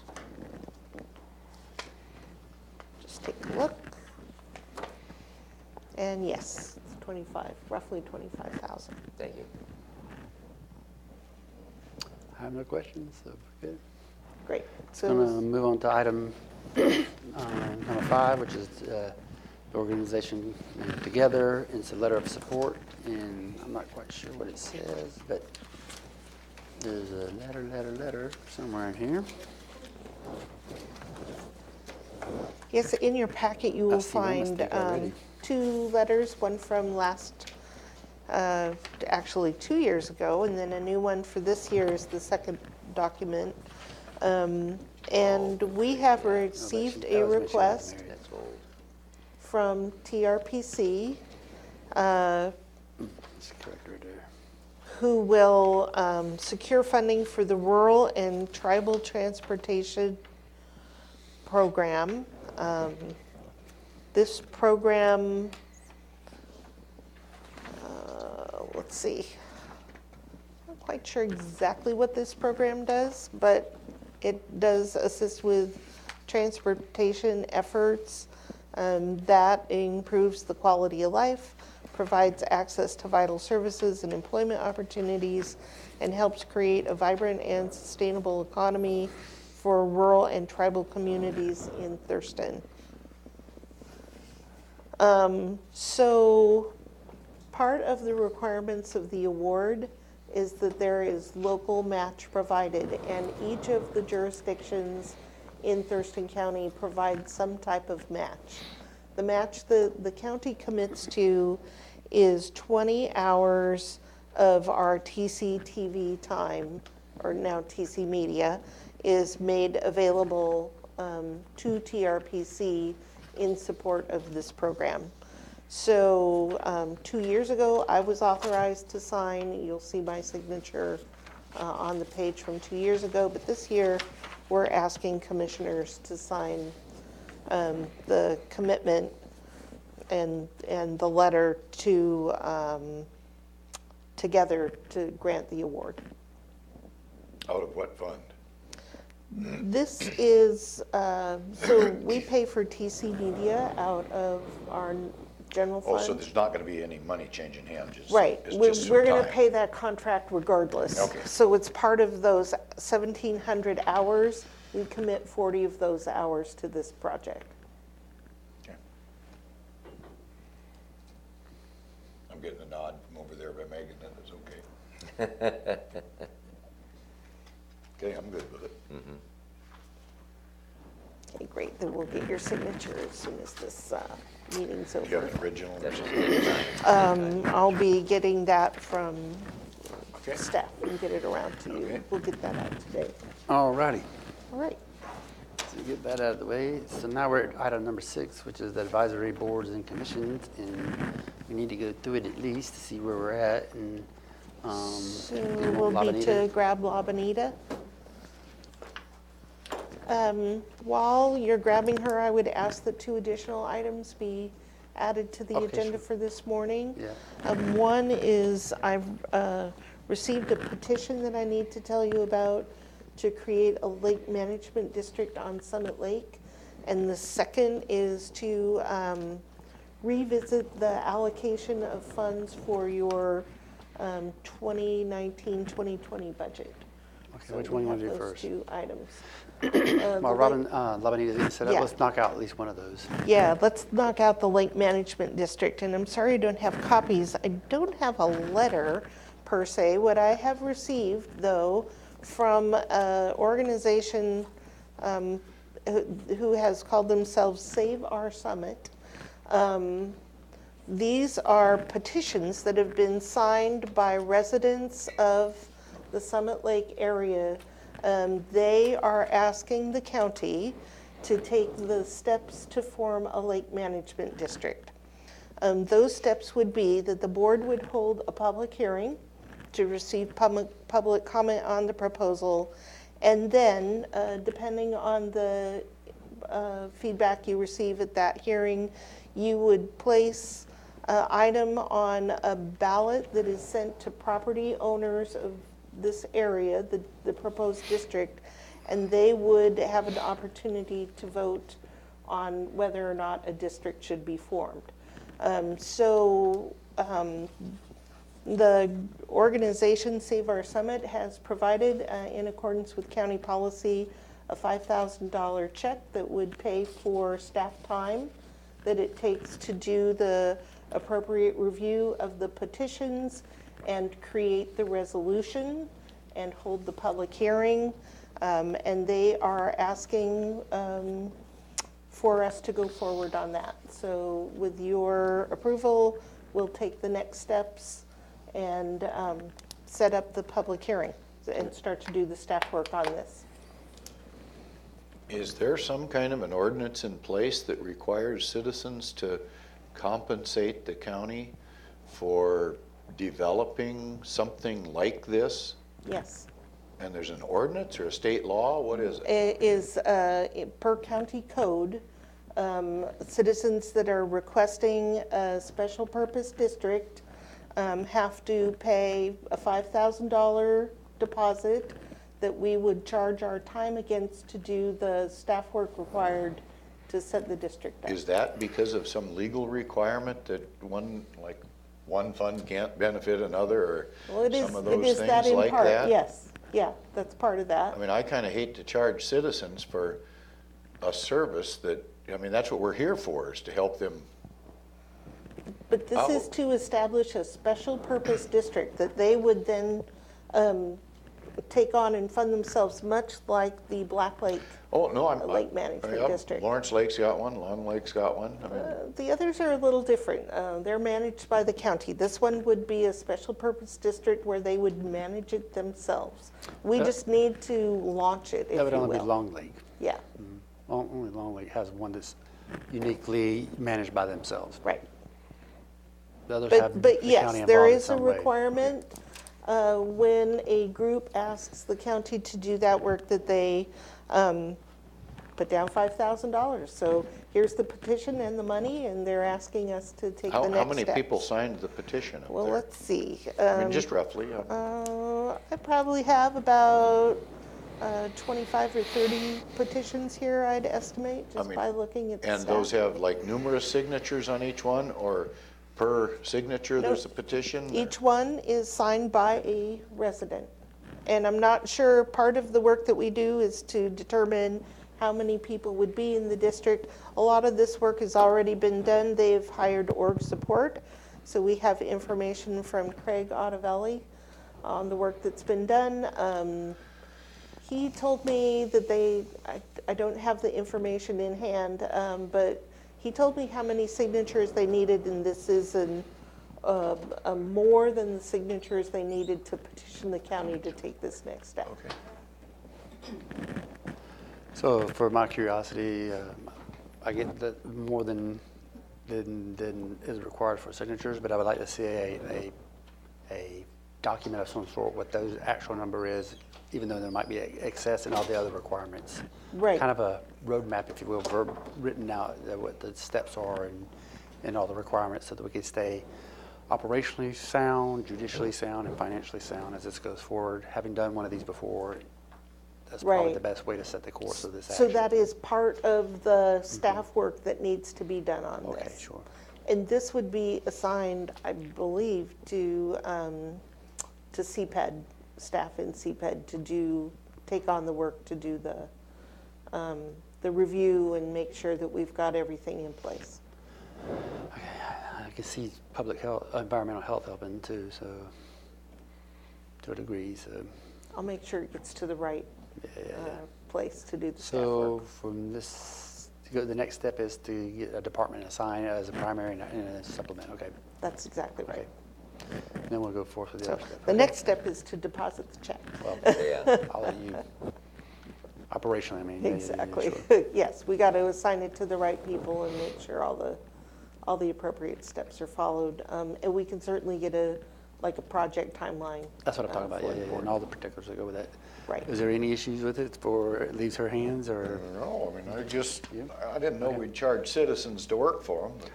No, this is not that way. This is, it's appropriate by the thing, because I remember, I forget the lake that's out there, but they did the same thing. I know Lake St. Clair is looking at doing something. They might be you know, next. so maybe- We might just do every lake in the county. You know, Yeah. you know, getting good at this. Okay. Okay, thank you. And every mud puddle too. Okay, so just let them know, them being those people that is in favor where we're at right now. We'll see how things Right. go forward. It gets detailed, I know that, so. Yes, it does. Thank you. Okay, so in the other item, let's go to, can we jump to La Bonita and then come back to the other item? So now we're going to do advisory boards and commissions, and we have Storm Surface Water Advisory Board, 2 vacancies. Is that right? Yes, and you have 2 applications that have been received, and their applications are attached. I don't know if you've had time to review any of these applications, potential appointments. I have not, because of my schedule last week. I haven't. And I don't, just by looking at the names, I don't know, at least for this position, either of these 2 gentlemen. I am not in a hurry. Okay, How about the Veterans Advisory Board, 1 vacancy? 2 applicants, 1 vacancy. I see 1 applicant. No, right here. William Powell is my. Veterans Advisory Board down here too. What's that about? That's a reappointment, possible reappointment. So this is a new. Okay. And this is a reappointment. She's got them broken out that way instead of rolled up the same. Okay, I don't know that I know either one of these folks. Oh, you would want to know William Powell is absolutely outstanding. Okay, well, that's good enough I for just me. do it. Bill Powell? Okay, Yeah. Good. You won't have no problems with Bill Powell. Okay. Yeah. Board of Equalization. So before we move on, Oh, I'm sorry. I'm sorry, there's 1 vacancy, but that's not, if we do go ahead and reappoint Casey Wagner, that's separate from Yes, that? that's separate. Okay, thank you. So Board of Equalization, is this Mr. Paul Barnes? Is he Bob the Barnes. retired gentleman from Grays Harbor County that used to work for the assessor? Did we do that one already? Already, that's a different guy. It's Tad. And we already That's did Tad, that? yeah. He's on there? He's already working. He's contacted me and thanked me for, Okay. as the board, to put him on there, but this is a new. And this is not the Bob Barnes of the, Ralph connection. No, it's not the Ralph connection, Not doesn't the look Ralph like. connection. Because he was Bob DOT, and this is a DOR. right.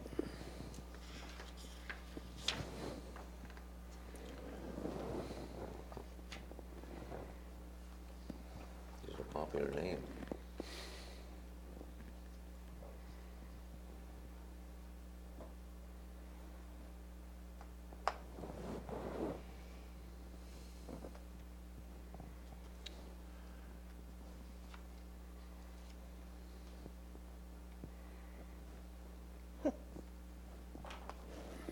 Any comments on border equalization? I'm looking. You looking? When did that vacancy don't see come open, do you know, Labanita? Been 2-3 months. Is there Application application in for here? Paul Barnes? For Mr. Barnes? Yeah, there is. Where Yes, it is right here. And we received it in January. When did the position come open? January 12th, it looks like. Can you help her find it, Vicki? I'd have to get back to you, because I don't know the Mr. exact time Barnes. when that came out. It would have been before its application Oh, was yes. received, I imagine. Yes. So we've been sitting on that for some time. Okay. This is Just the alternate. alternate position. The only question that we need to make sure is the real estate question. Remember? I'd like to talk about that some more. So Mr. Barnes does not appear to have been a realtor. That's what I'm saying. No. So he meets that criteria. Yeah, it looks well papered. Papers. Yeah, he looks great on He does. paper for this position. I see we worked maybe for the Department of Revenue.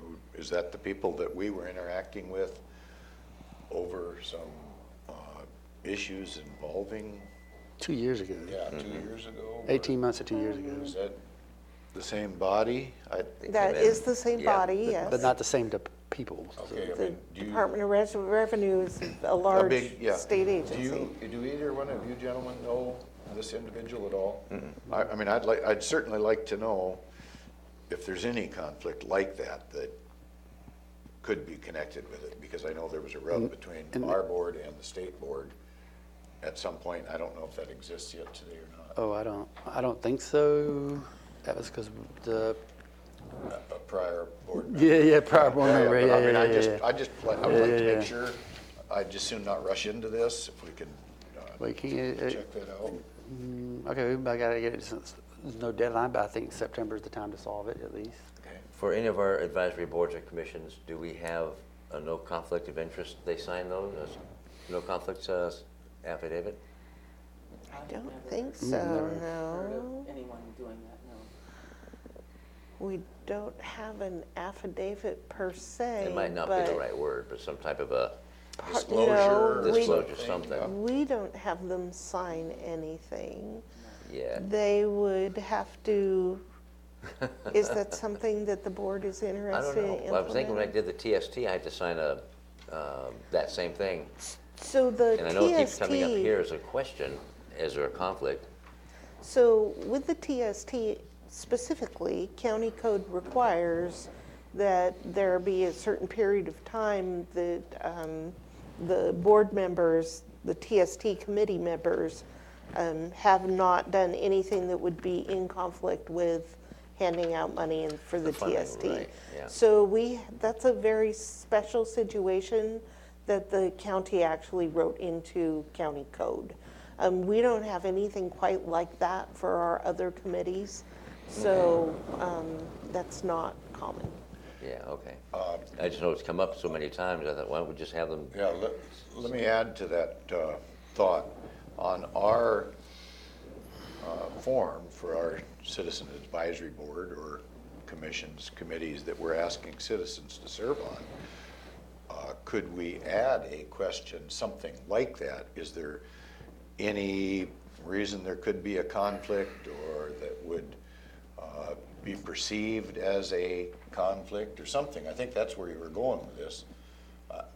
We don't have to just keep sticking with the same form just because we've been using it for the last 10 That's right. years. We could adjust the form to ask a question like that. So how about before we move forward on this one, talking about September maybe? Sure. That on new forms, maybe Labanita can come up with a question that satisfies that concern that we always seem to ask. Just letting them know that we're eyeballing it. to make Yeah, sure I there's mean, no that- conflict of interest. If or there's perceived any conflict or potential or the perception of, Right. or, We could certainly add that to the form. Would you not want that, though, to be 2019. future? Yeah. oh yeah, not So for this we- one, not, we would can- not ask we our can make phone current calls and find applicants out, to- you right. know. I'll look into this one. Okay, All so right, we it's can yours. certainly Okay. contact the Department of Revenue and It's your ensure district, there's but I'll look no, into it. Is it district Right. specific? No. No, okay, thank you. Trying to throw a curveball at me. Yeah. Okay. Can you make a note of that? Labanita, I know I had a bunt. Be checking out Yeah, that application? yeah. I already made the- so Labanita, Thank you, do you Vicki. know when the training is that all BOE board members must attend? I believe it is in June. In June, so it's, We've this, passed our time. this is not time, no time pressure due to that. Okay, thank you. All right. Okay, we made some progress on that, so Yeah. let's go to fair board vacancies. There's 3 of them. Yes. JoJo, Paul, and Brennan. You have an email regarding one of the applicants that's attached or before her application. And so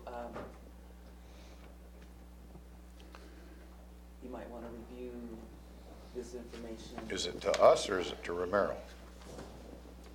Dr. Romero That means you too. and JoJo.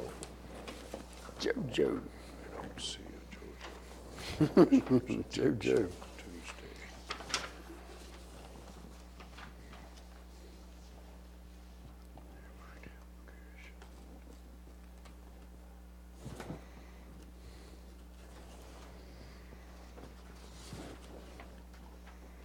And turn it over to the Oh, yeah. information on the back.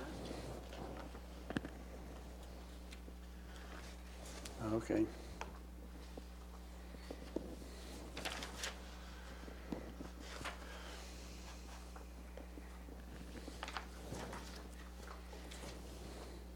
Well, again, without knowing more, I mean, I hate to make an appointment, especially if there's any controversy, before we have time to review this. We've only, I mean, I've had this in front of me now for, 3 minutes. I don't know.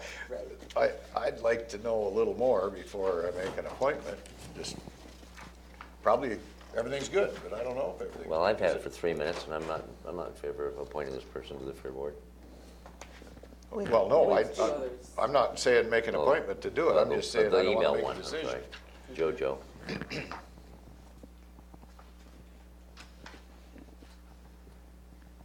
Yeah, we're not gonna appoint her. Okay, so that's, We can remove JoJo. And there's 2 others, you're going to wait. I'm looking at the other 2 now. Possible Paul Longwell and Vernon Geary.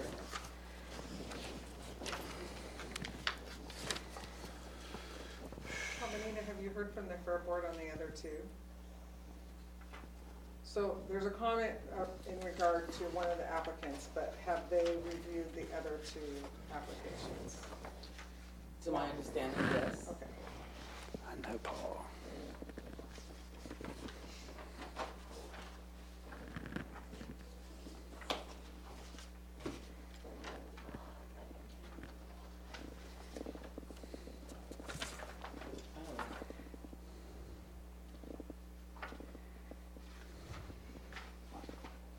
Paul Longwell on the Fair Board is a current member. Mm-hmm. That's my mistake. And he also indicates that he wants to be reappointed as the Right. director of the Thurston County Fair. Right, and they Is have it- different titles. He's a current member, that's my mistake. This should go down to reappointment and not appointment. All right, we got that, so. And, but his use of language as, he's a member. Don Watson also used the same language, as did Kelsey Hinton. So somebody has Who created picks a the, letter. that they need to they're all vote amongst using, themselves to do the board. and but We've never selected Okay. a chair of any sort from I'll any tell you board. what, I would just as soon not move on any of these until we get a chance to look at them, considering what we did recently. We're gonna take JoJo off the list. Well, no, but I mean, on any of it, I'd like to see what's going on. I see suggested I apply and the verbiage being the same. Okay, we can hold on those. I'd but- just soon hold for a little bit. No, you're gonna read that right there. Yeah, but I can see holding on 2, but I think JoJo needs to be removed, in Yeah. my opinion. Yeah, I mean, I'm okay with that. And I like the fact that Vernon Deering has a BA in theater and spells it the British way. I like that. Okay. I don't know if that's proper criteria or not, Do you know so. these So, folks? La Bonita. No? La Don't know any Bonita, of to answer the Fair Board, 3 vacancies. We understand there's still 3 vacancies. JoJo, we're going to remove from this list here and keep Paul and Vernon for further examination. But we'll have a determination by the end of September. And what's All right. interesting is, regarding Paul's template letter, is at the bottom of Vernon's letter, it says, Paul Longwell suggested I apply for the position. I don't know if that's a plus or not. Okay, so now, Josh, I have a question. Typically, the chair of the Fair Board, is it that they're asking for that? No, I think that must be a mistake. Yeah, we don't normally select that from this board here. No, and I'm not sure what it says director either. Director, that's what I meant, the director, yeah, so. So president. Is currently the president of the board. Sure, and is asking to remain that, but I think that's the self-selection amongst the board members themselves. I don't want to get into that level of appointing here at this, we have never done a board that way that I can remember. So- Yeah, no, I think that I think what would be helpful is if La Bonita and I work with Teresa Reed at the fair as the fair coordinator. Do the proper and- thing, nomination, self-nominate and all that, and have that discussion, and if it takes weeks to get it done, then that's what you work to, not you, but Yeah. the members of the board. Certainly, I think that there might have been some language That's okay, no additions problem. in there. And just let you know, we're not going to do that. Right on. Okay. And I think we'll have the clerk of the board ask directly to the fair coordinator what the fair board's preferences are on those last 2. So we got that point of interest out of the way, but we'll definitely talk about, in the next BoCC, have Paul and Vernon reviewed and make a declaration at some point in time. And from the director of CPED's perspective, Paul Longwell, as president, has done a great job of Okay, keeping that's the good fair to know, board moving sure. forward. Okay, That's so nice to hear. we're going to go to possible reappointments to keep on time. In the Fair Board, we got Peggy, Don, Susan, Kelsey, and Teresa. Their letters as well indicate that they want to be the director. All of them? I wonder if it's, well, did. their letters all look a little different, but I wonder if everybody on the board is considered a director, a fair director. Is that where they're I don't know going? I don't know the naming convention to be able to say one Yeah. way or the other, because there's going to be really one director per se. The others are board members or second director or something Oh, like that. some of them do look exactly like. Thank you, Vicki. Yeah. Because I want to be a director too. No, you don't. Go ahead, Vicki. I have another question. Go for Looking at it. the Keep Josh going. That's why I asked you to Josh actually confirm it. So we have Teresa Reed on here as a possible reappointment. Do we have county staff serve on boards and committees? Teresa's the fair manager, isn't she? Yes. Correct, but is she a fair board member or is she county staff? So there, I think there might be a little transition there. Thank you, Commissioner Edwards' assistant. Appreciate the inquiry. We've had this conversation with the Fair Board. Teresa Reed is not a full-time employee of Thurston County. She works at a very minimal rate to coordinate the fair event and fairgrounds on a project basis. And the Fair Board had this conversation brought before them and were asked if this was an appropriate partnership and connection. So thank you for bringing that up in this forum. And yes, we've dotted our I's and crossed our T's. It's not a problem. It's good to talk I about. didn't know she wasn't full-time, to be honest. She's very part-time, very. Yeah, but she works very hard out there. She does every time indeed. I see her. Yeah. Awesome. Thank you. Okay. Wink, wink, nod, nod. So Well, the she's up question for right now reappointment. is you want to make any or all of these reappointments valid? Well, I want to do Teresa right Yep. off the bat. Okay, is there any others? Kelsey, Well, I Susan, don't Don, and Peggy? I have no issues with any of them. so Okay, I'm good. I'm good then. just go across the board, all of Good. them. And Now, Paul Longwell, again, I have him up in, to be appointed when he's already a member, he is looking for reappointment. Do you want to include him? As a reappointment. yeah, So I that would take him off hold. Yeah, so Yeah. the only Yeah. one we Yep. have is Vernon Deering as a, Yes. Yeah. okay. And we'll keep him on the list for one more review. Okay? Our next is Agriculture Did- Advisory. Labanita, Oh, I'm sorry. did you hear what I said? Just Yes, for just keep Vernon. for clarity, yeah, Everything. everybody else is good for reappointments, okay, sure. Okay, now we're Agricultural Advisory Committee. Kevin Jensen. Is there an app in here on him Yeah, towards the end. towards the end? Second from the last page. Okay. There. Wants to be reappointed to the Fair Board as director. No. Stop it. Oh, Google check, man. Good, so I know. Okay, I'm all for it. I know who this person is. Well, this is a reappointment, yeah. Yeah, Kevin Jensen's good, yeah. So we're going to reappoint Kevin Jensen. Yes. Thank you. All right, Veterans Advisory Board, Casey Wegner. Do you know Casey? I thought we just did one. No, too. no, that's a different one. No, I don't. No, you just appointed William Powell to Yes. hold that one vacancy. That was a new selection there. Yes. Casey is asking to continue on the board, and I'm 100,000% behind Casey, so I'm good to go. he is outstanding. Okay. Without Is it Casey, just the, unless you have something different. no, I just have a question for clarification. Is it just the Veterans Advisory Board that we have to do a supplemental application? Or do they all do a supplemental application? Different boards have different requirements on their application process. Do they? Okay. I tried. So this looks like, I've never seen this before, so it seems special to veterans. It is. Okay. This Well, particular they one. have There's to be a certain- veteran, it says too, so. Right, there's certain criteria that they have to meet in accordance with state law. All right. Good, we're good on that We're one? good with him? Yeah. Okay. The other items on the list are the current and upcoming expiration, just for your information. FYI. FYI, and I will be changing that because we are making some.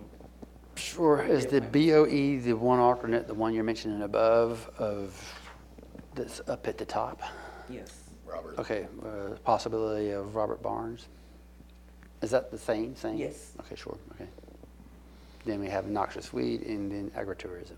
And I have not received any other applications for those particular boards. All righty. We'll roll with it.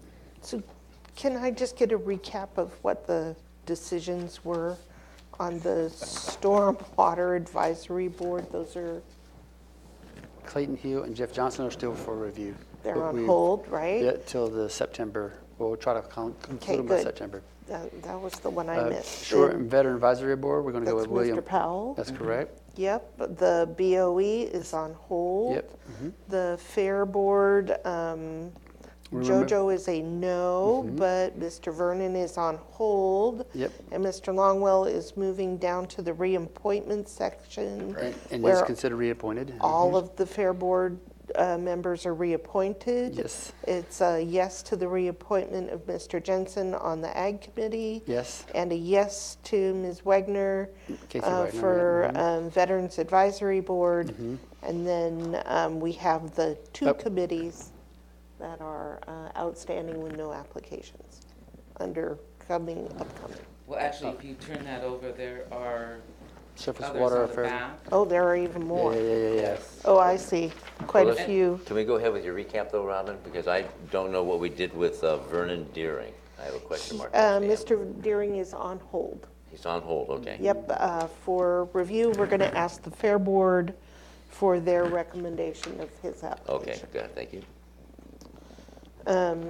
So are you saying, La Bonita, so like the Fair Board's 3 vacancies, those are the vacancies that we have Yes. some applications for, the Solid Waste Advisory Committee, Solid I don't have Waste, anything on my list right now for them. no one's applied yet. The Historic Commission, no applications Not this so time far. around. So these are all For later. positions that we need to be advertising. And Megan and staff have done social media on these particular boards. And I believe that we're doing on an ongoing basis. So I'm hoping, but it's been very quiet lately regarding getting new applications in.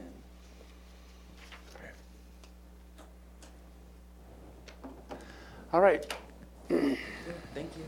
Thank you, Law. Very good. Cleaned a fair amount of it up. Yeah. Okay, we're going to go back to the budget item, right?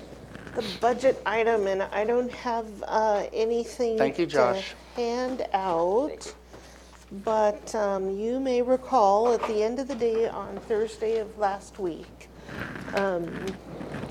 Do you recall the meeting of last week? right? At the end of the day? Yes. If you'll refresh my Okay. memory, I might recall. So you may recall that at the end of the day on Thursday, I was given direction to allocate $1,275,000 in new spending in the general fund to the 18 initiatives in our strategic plan. And we had a allocation plan, and I'm just holding up, this may help to jog your memory, the plan for how to allocate it.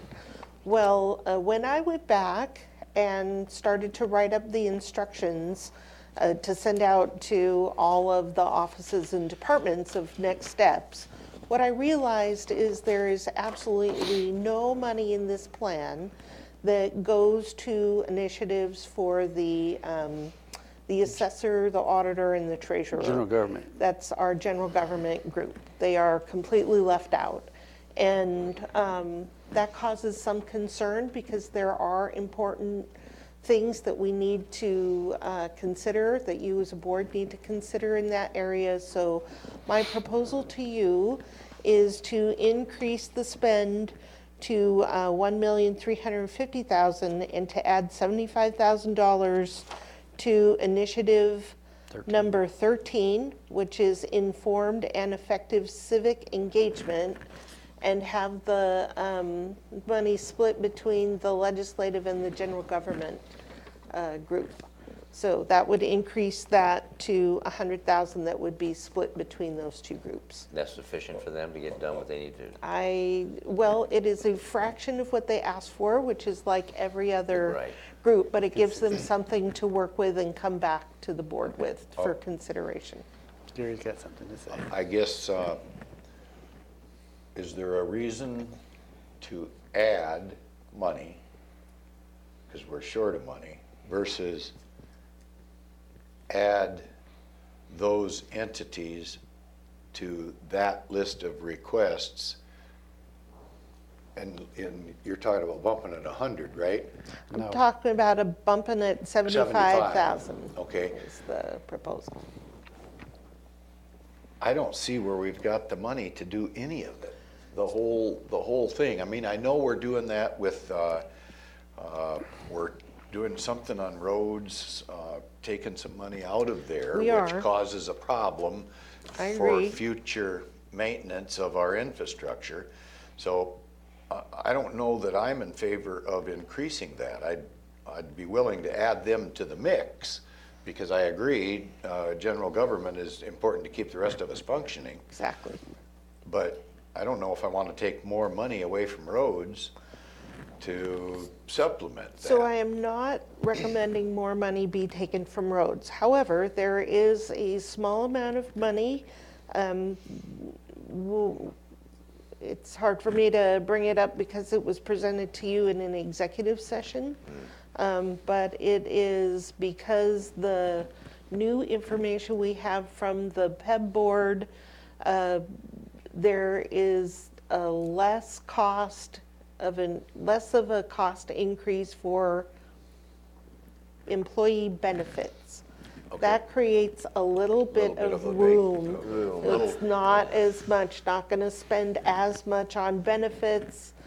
It won't fully cover the 75,000, but it does create some room for you to do a little more here. And this would be my first priority that I would suggest to you for additional spending, is to fill this gap that would have left out 3 of your fellow elected officials. And are they only left out because they don't affix themselves to one of those initiatives? None of the initiatives were extremely clear, but when you go back and read initiative number 13, which is where I'm suggesting this would fall, I mean, the picture is the ballot box. Elections fits very much into civic engagement. Sure. And elections is one of the biggest needs of our auditor, so it would be proper to consider funding for the auditor. And again, these groups are not making decisions. They will come back to the board with recommendations about how to spend the allocation. Is there any way that we could just lump that group in that we missed somehow, put them in the mix, and not even add any money to it? Just divide up that existing money a little more. So you could choose to take a little money away from one of the other initiatives, one or several of the other initiatives, to create some capacity. Yes, that could be a choice that you make on mine. I'm just so doggone gun shy about spending more money than what we might have. I don't know. I would rather not move them, even if we had a little buffer there that developed. Boy, it seems like every budget cycle we run into a problem that pokes up that we didn't even, it catches us off guard. So we could, just as you're suggesting, add those other entities, and they just have fewer dollars to play with. Yes. And take that 75 and leave it, put it in the general, just leave it in the general Just fund. leave it, yeah. We could stick with the 1,275,000, but if that's the, continues to be your target for spending, then my next question is, which of these other pots do you take some money out of? I'm for leaving it like it is, so I like having more services. Leaving it like it is? Meaning? 75,000. Adding the 75,000. Okay, you want to add the 75? And, okay, I guess what I would, you said we weren't quite covering it, you said. I would have to double check so the amount for the general fund. do we have to make that decision without knowing if we can have enough money? I mean. So I am overdue, quite frankly, with sending the instructions out, but I didn't want to send instructions out until I could have this conversation with you. So I do need a decision, and I do apologize for putting you in a jam. Don't apologize. This is good. This is what you need to take care of the plans for. Okay, well, if it's something we need to do and you think we can do it, I guess I'll just accept that as, you know. So I will say that, you know, in this time period, between now and the time the board deliberates on adopting the budget in mid-October, staff are continuing the scrub, if you will, of all of the requests, and the amounts will move around a little bit. So when we come in October, not only the forecast will be updated, but all of the asks will be updated. Okay, let me so there's a little movement here. Let me throw a hypothetical. Tell you to get to 14 December at 3 o'clock. Yes, it's going to move. Thank you. Just a hypothetical, say that we go ahead and do the 75 now, along with what we've already done. By the end of that cycle, so we know more where we're at. If we're not quite there, I don't know, maybe we have to take 20,000 out of the ending fund balance or something like that. But we would have the ability to do something. Or you adjust. Or you go back to this here, you go back to that. You absolutely, this is not the final. This is just programmatic going into there. I'm good with your recommendation. Okay, great. To me, $75,000 is a ton of money. But in the bigger scheme of things in this budget, it's not. But if it's going to fund general government services for the people and they need it, absolutely. Okay, great. I'm on board with that. Thank you very much. We might adjust more down. We don't know until you get to the bank. Exactly, yeah. You may have less to spend, you may have more to spend when we get to October, but in the meantime, I think that this puts you in a good position. It helps with the relationship, if nothing. Exactly. Everybody gets a little bit of money to work with. It's my tax dollars too, and I support that. Yeah, ditto. Thank you. That's pretty funny. Okay, so we're now number 7, and we have a minute left. I have no item. Commissioners item, yeah. Do you have 1 or 2 or 3, 4, 5? No, I can wait. Serious, I'm joking, but I'm serious. We actually have 20 minutes to be able to go through a couple of them. But I do have one to share with you in that, so on the incentivized housing falls under what we call the blue team of the housing action team. And so we met yesterday, and so the shared legislative agenda, which is Olympia Lacey Tumwater Chamber and us sometimes, right? There is a laundry list of Olympia Lacey Tumwater items. I've seen it, I can't remember what they are, and to include the SSMP thing that we looked at. Here's where I'm going. We, at the incentivized housing, are thinking about asking either the shared legislative to put the HAM, the Housing Action Model, on there to be funded by the legislation, and we don't know how far we'll go with that, or approach it from, say, a county or some other way to have the legislation look at the HAM, the model. So the HAM, I don't know if you remember the HAM, it is the tool that we use to help with market rate housing in terms of incentivizing the whole process, and it's gotten great reviews at 3 different levels, 2 different levels. I can't remember. For the 29th of August, we all got together, we being a representative from each one of the cities, some developers, some nonprofits, and the chamber, and we had a huge discussion about the HAM and how it will help incentivize affordable housing and some market rate housing. And then earlier we had the county manager and city manager's review of it about a month and a half before that. So my point is there's been 2 steps in that, and it's been a tool that could help the larger process of getting the whole system incentivized to help out with affordable and some market rate housing. My point is we're just looking at try to, with the state to put it into some legislation, and it's just a long shot right now. And what does that mean for us in terms of a board? Not really, just to kind of let you know that it could be a possibility, but housing as a whole. So there's nothing to really be. So that's possibly upcoming legislation? Yeah, we gotta sit down and draft up some writing and see if we can get someone to sponsor it and all that kind of stuff. Great, and do we want Jennifer and Deborah's assistance with Well, this? that's why I'm hinting, because I know that we, as a board and county, employ them, but I don't know if that's something we actually want Deborah and Jennifer to take on, because it is a county thing, and this could or could not be a county thing, because it's also a Thurston Thrive thing, so. But nonetheless, it's a community thing once we got it passed legislatively, so. I don't know where we're at. I'm just kind of giving you some ideas of what we're thinking, so.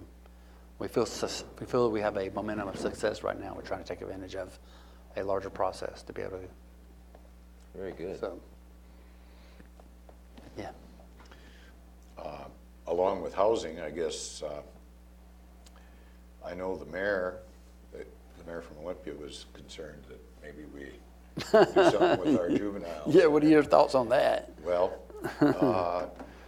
I mean, we looked at that one time to see if it was feasible that we could even expand our own bed space, alleviating some of the problem that we had. And I thought the cost to be able to do something over there was way out of our ability to make some changes to utilize that. Something going towards putting homeless folks in there, I guess that would even be farther out of the realm of reality. Yeah, your cost right off the bat is doubled. Right. So, but I did talk to Derek about an adjustment. Derek Harris? Yeah. Sure. On the Landlord-Tenant Act to help with homeless problems, and that is that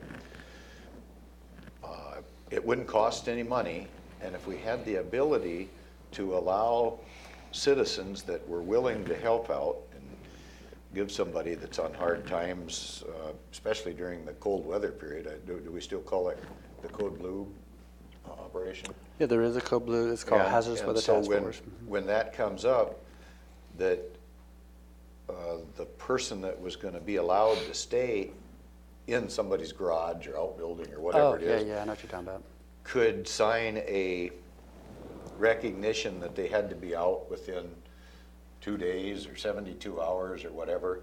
I know downtown, the store owners downtown are running into problems being required to evict, go through the eviction process on these homeless folks that are in their little foyer setting up camp. And that's crazy. So I think if somebody can approach the legislature, I asked Derek to do that, with something to adjust the Landlord-Tenant Act. Again, wouldn't cost the taxpayers a penny, just a form to fill out recognizing This is that Derek the Harris. citizen, yeah, Let's CYS. yep. That's perfect. So He's a perfect person, but actually. I don't know where that's went, but I know the mayor from Olympia was concerned that we aren't maybe doing quite as much as we should, and I'd like to see us recognize a push on this. So I'm glad that Derek has that, because the HHH, or the Housing Homeless Hub that falls under the hat, they love to take on projects like that. They're designed to do that, so that's perfect. I'll ask him where we're at on that and push it. So. I'm not sure I understand where you were going with that. A change in the Landlord-Tenant Act, Yeah. you mixed it with, I would like to help someone that has a unit, but then you went to evicting someone out of an alcove. Okay. Versus well, the FJC thing, too. Well, okay, the FJC thing is completely different, but right now, if I allow somebody to stay in I'm not willing to have them move in the house, say. But you have to go through an eviction I've got process. it, yeah. Right now, Yeah. if I let them stay there for a couple days, with Olympia at least, and the way the police have been told down there, you can't evict somebody without going through the whole eviction process that involves Landlord-Tenant Act, that gives the person you've allowed to live in there certain rights and privileges, which one of them is they get to stay there until they go through the court process of getting kicked out. Right. So I'm asking that the Landlord-Tenant Act just be adjusted somewhat, kind of like a Good Samaritan law or something that, okay, you can allow somebody to stay in your garage during this adverse weather, but they know and they have to sign that they're going to be out of there in 72 hours. Based on the weather forecast. Well, whatever. I mean, somehow it's got to be something in place so the police don't show up at your place and say, oh, well, we can't kick them out now. You allowed them to do that. And now you have to go through the Landlord-Tenant Act and go to district court and go through all that process as a homeowner. I'm gonna give it a try. I'm sorry. I'm just dubious about that, only because it's not just so much the Landlord-Tenant Act as it's been the Supreme Court has even said someone living in their home or living in their car, that's their home, you can't evict them. You can't make them move. So if it's a landlord-tenant, if they sign something, I'll be out in 3 days, or if I sign a lease with you, I'm going to be out of or a month to month, I'll be out in your apartment in 30 days. To get me out, you still have to go through an eviction process. Yes. Regardless. Yes. But are you So talking that about little doing a signing cold of a thing weather for thing? 2 or 3 days is I'm going to doing stop some it or kind prevent of it. a special cold weather deal or something to help folks out, because that becomes an issue, and we're talking about saving lives. I mean, if somebody stays out and it's 20 degrees out, they freeze to death, versus if they got to go in somebody's garage and stay there for 2 days, and the person that owned that building was secure in knowing that if he lets them come in and stay for a couple days, Yeah. they're going to be out of there. So you want to provide them some protection. Yeah, I want to give the And we want to save landowner some lives. protection I got that. Only during a cold weather thing. and help the citizen out, like the unfortunate citizen that's in this dire straits, give them a place to stay. During cold weather. And it or doesn't cost anybody anything. It's not be always, 110 outside. not always asking the government Give to them room. Plenty of spend weather, some yeah. money. That's why we call it hazardous weather. Or versus adverse, the- yeah. Yeah, adverse weather situation. Hazardous. Hazardous, I said weather. adverse. but- HWTF. Okay. Okay. Anyway, I'd just like to see us try to look into things like that that don't always cost the taxpayers a lot of money. You just made a world of people happy, both of y'all did. If you kind of agree on even the concept of that, I can tell you right now, there are people who will work their behinds off. Oh, you got to. I mean, you can't be I don't know against why that. we can't do something that Okay, simple. Stand by, it's about to happen. 'Cause- I dare you. I dare us. Okay. I All right, guess that's it, unless you have anything else, Robin? I don't, thank you, Yes, commissioners. Yeah, that's right. All righty, that's done for the work session pre-agenda. Okay. Okay.